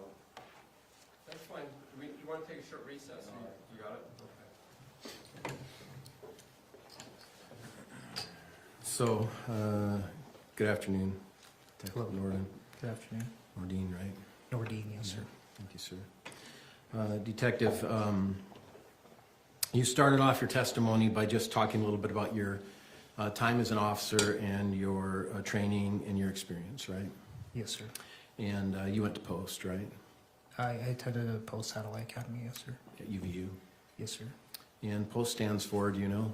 Police officers, standards and training. Right. When you said that, then it clicked with me. Standards was the word that I forgot. So, and that's an educational opportunity to learn about police officers training for becoming an officer. Is that correct? Essentially, yes. Yeah. And you also do plenty of training while you've been an officer for 7 years. Is that right? Yes, sir. And as part of your training, you're given many different assignments for training, and you participate in that each year. Yes, sir. You've heard testimony of officers in the past that you've been here through the whole trial. Is that right? Yes, sir. So you sat in the back room there and you've listened to every witness and every testimony. Is that right? Yes, sir. Thank you. And you heard one officer say that you police officers, sorry, have to have about 40 hours of continuing education per year. Is that your recollection of your requirements? Yes, sir, that's correct. All right. And in relation to this case, you filed a police report related to all of this evidence that you went through today. Is that right? Yes, sir. And did you do that in bits as they came, meaning you had some search warrants on some days and some other things on other days? Did you do those police reports in and around the time that you did those events? No, sir, not all of them. And how did you do them typically? So as an investigator, I keep notes in a complex investigation like this. I keep running notes and I go back and refer to those notes and body cam and that sort of thing. If I don't have the time to immediately type a report for things such as evidence that needs to be collected and that sort of thing. For the involvement you had with the case in the first day, did you file a report in relation to that? I did, yes. Did you do it short in time according to that event?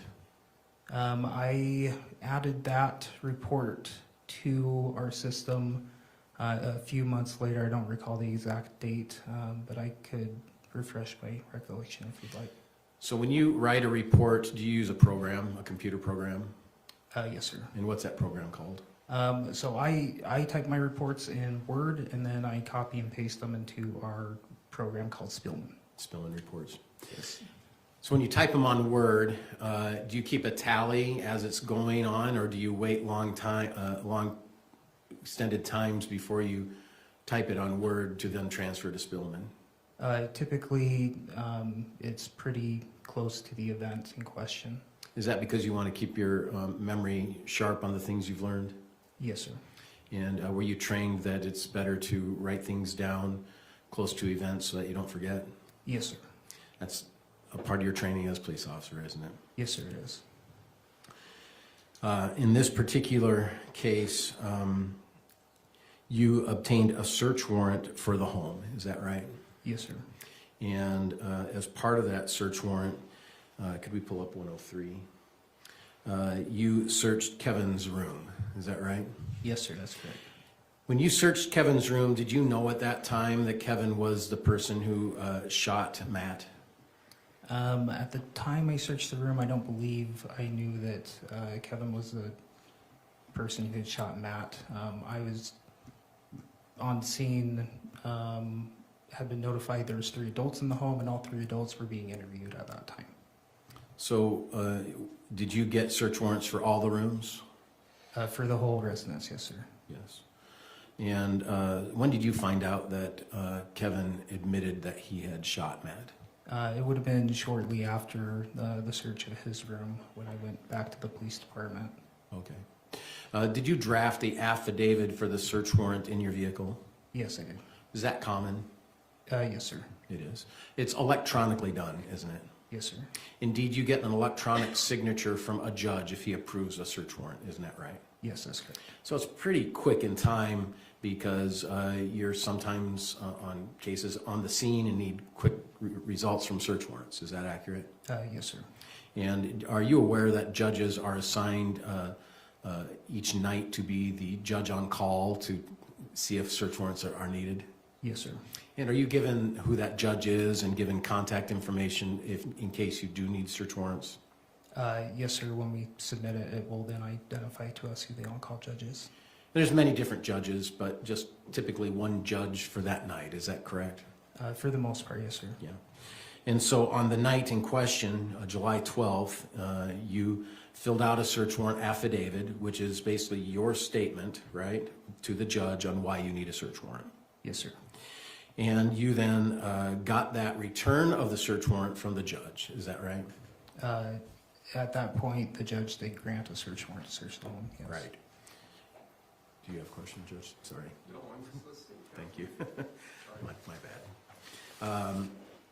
So based on that, did you conduct the search warrant, or was another officer in charge of conducting the search warrant, or how did that search warrant execution happen? Yeah, so when the search warrant was granted, I informed Lieutenant 4, who was the on-scene supervisor at the time. The search warrant was granted for the home, and he kind of coordinated the next steps around that. Right. And you, in your search of Kevin's room, you located his California ID, is that right? Yes, sir. And a rolled up dollar bill, is that right? Yes, sir. When you saw that rolled up dollar bill, did you pretty much know what it was? When I saw it, it did look similar to other drug paraphernalia I have seen before, especially with the white powder inside of it. Yeah. So it's rolled up like a straw. Is that your understanding of these dollar bills and things that are used like this? Yes, rolled up in that manner, yes. Yeah. So it's tight and it's small and it's used to ingest drugs, isn't it? Yes, sir. So when you saw it, you knew it wasn't laying flat out like a dollar bill, right? Correct. And it was tight like a straw, right? Correct. And so I'm sure your suspicion rose right at that time. This could be drug paraphernalia, right? Yes, sir. Then you did a field test and it tested positive for cocaine. Correct. And then as part of your job as a police officer, you collect evidence, and if there are evidences that need to be tested, you will send it to the Utah State Crime Lab. Is that right? Yes, sir. And this exhibit, Exhibit 103, is that report from the Utah State Crime Lab, isn't it? Could you scroll down to the items tested, because we had a few items sent there. Yes, this was for the cocaine, yes, sir. And so this page, page 2, is actually the result of the things that were sent to the crime lab. Yes, sir. And it says on item 12, a white residue on the plastic card was not analyzed. So was that a California ID? No, sir, that was it was like a hotel key card that the dollar bill was resting on top of on the nightstand. And then item 13 is cocaine was identified in the white residue in the rolled US $1 bill, right? Yes, sir. And based on that and other evidence, you found out that Kevin was under the influence of cocaine the night of the shooting. Isn't that right? Yes, sir, that's correct.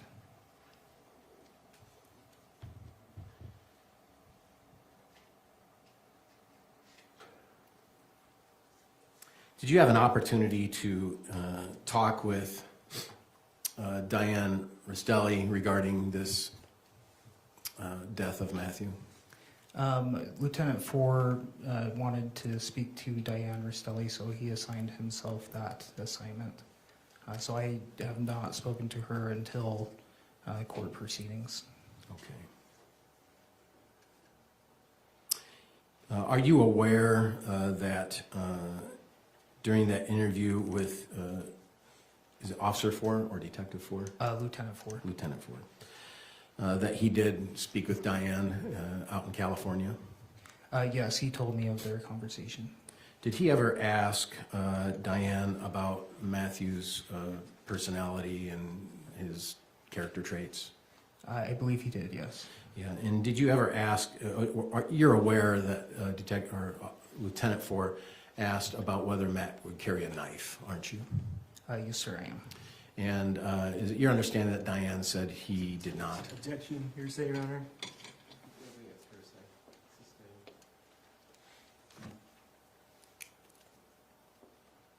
That's fine. Could we approach, Your Honor? Thank you. Please be seated. Mr. Facemyer, please proceed. Thank you. Can we go to exhibit?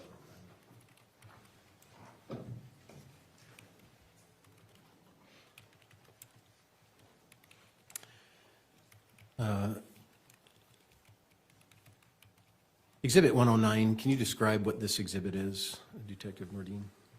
Yes, so this is web search history taken from Tracy Grist's phone. Right. And you've pointed out to numerous sites here on that during your testimony today, correct? Yes, sir. And some of those have to do with Donna Adlesen, is that right? Donna Adlesen, yes, sir. I'm sorry? Adlesen, yes, sir. Adlesen. I said Adlesen, didn't I? Are you familiar with that case? I just from what I've done my own research on.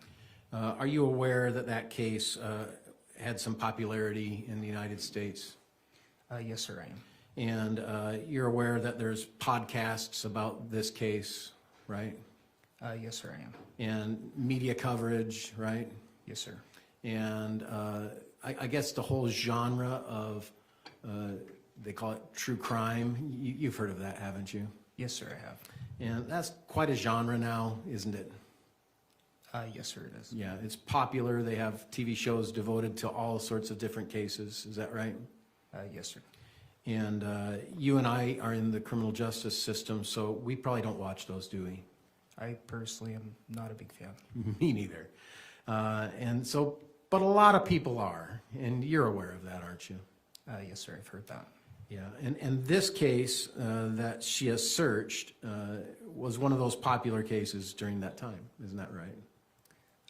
I can't speak to the time frame, but yes, I know that was a popular case. And as you look through all her web searches, there's many, many different just random searches of stuff, isn't there? There is numerous searches on her web history. But I mean, random things like estate sales in San Diego on page 3. Would you be surprised if that's on page 3? I would not be surprised. Like, Thank You, Amy by Taylor Swift on page 4. Just random things, is that right? Yes, sir. I do have some context to the estate sales search. The San Diego estate sales? Yes, sir.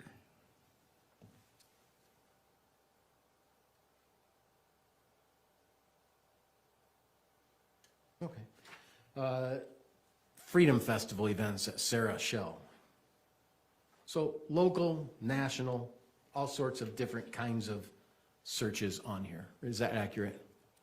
Yes, sir. Including, as you showed, registration for gun laws in Utah. You saw that, and you talked about that, right? Yes, sir, I did observe that on there. There was also a search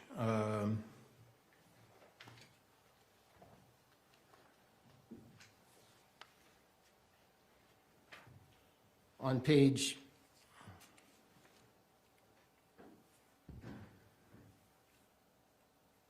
15 about one dead, one hospitalized in Layton shooting. Do you remember seeing that? Yes, sir, I do. And so it wasn't just this one particular thing of the Adlesens. She also searched other crime issues, didn't she? Yes, sir.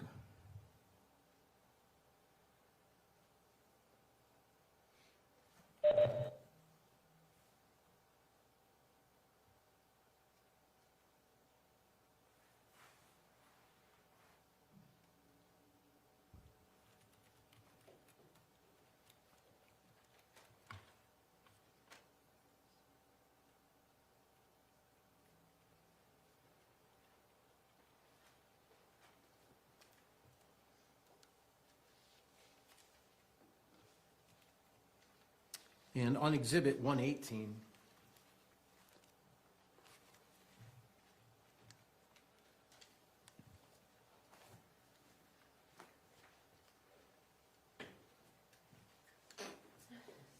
on page 3, do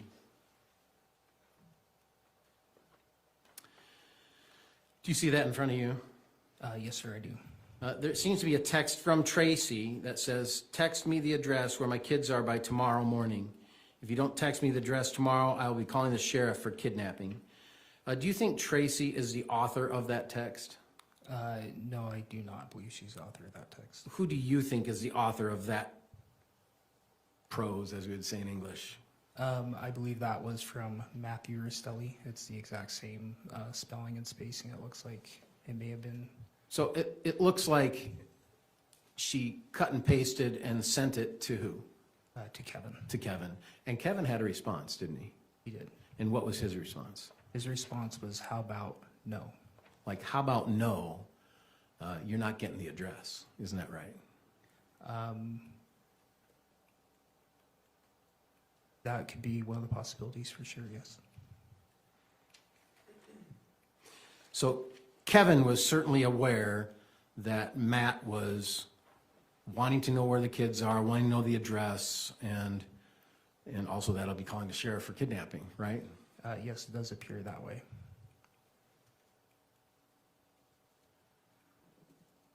And so it obviously appears that Kevin knew what was going on in and around the house on June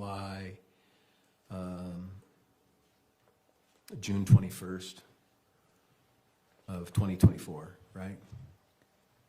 Sorry, can you repeat that question? Kevin was aware what was going around in the house on June 21st. That Kate was there with the kids, that Matt was concerned about it. He wanted the address of where it was. Kevin was aware of that.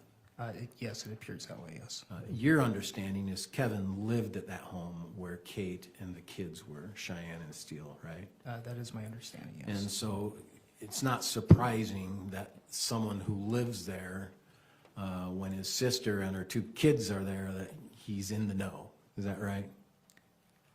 In the know that Kate's here without her husband and the kids are out here and there's a dispute between Kate and Matt.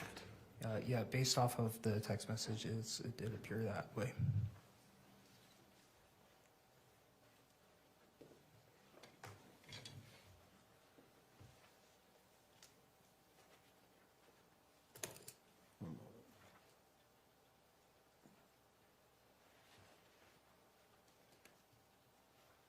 If we could go to Exhibit 120, page 4. Well, actually, let's go to page 1 on 120 if we can, just to get some context. Exhibit 120 is texting between Tracy and Teralyn. Is that your understanding? That is my understanding. And there's a few pages we have here of those texts between Tracy and Teralyn, right? Yes, sir. And this was dated, the first text, June 1st, or, no, I'm sorry, looks like July 1st. Would you agree with that? Yes, sir. We can go to page 4. And page 3, I'm sorry, my bad. Page 3, can you read that first text there? Yes, so that first text is from Tracy to Teralyn. It is on July 1st, 2024 at 10:44 p.m. and it reads, Karen Reed, mistrial. So it seems it's just randomly Tracy is sending her daughter Teralyn an information about another criminal case, right? It does appear that way, yes. Yeah. And then the very next one is happy birthday, sweetheart. Isn't that right? Yes, that's correct.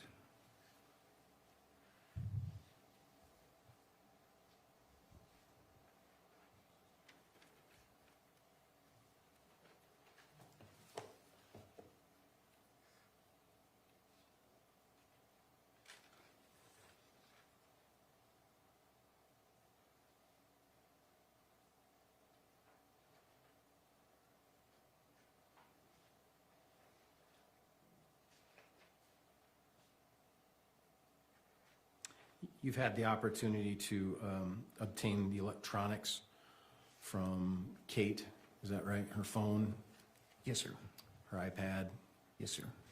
You've had the opportunity to listen to recordings, Yes, sir.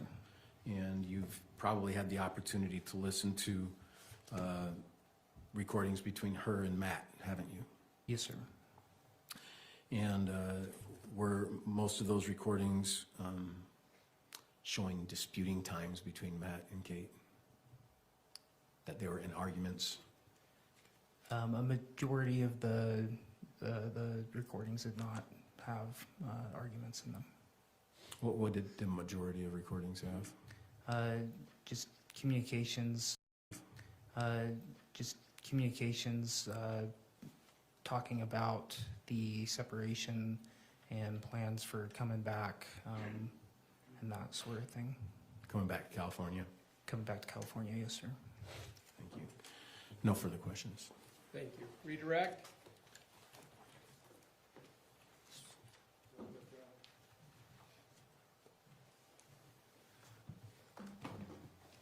In any of those searches or websites video, did you find, or website visits, did you find any other true crime cases in any of that history? Not any true crime. There was just local news stories of local crime happenings. Anything searched more than once on those? Sorry? Did she search any of those stories more than once? Not to my recollection, no. How many times did she search the Adlesens? There numerous times. I couldn't give you an exact number off the top of my head. Okay, thank you. Nothing further. May this witness step down? Or do you have redirect? Sorry. So you brought in your possession Tracy's electronics, correct? Sorry? Can Her you repeat electronics, her phone or her iPad or either one, you took into custody? that? Yes, sir. Yeah. Were you able to search her podcasts of what she searched on podcasts? I recall searching a little bit of her podcasts. I can't recall the entirety of them. Okay, thank you. May this witness step down now? Yes, sir. Thank you, officer.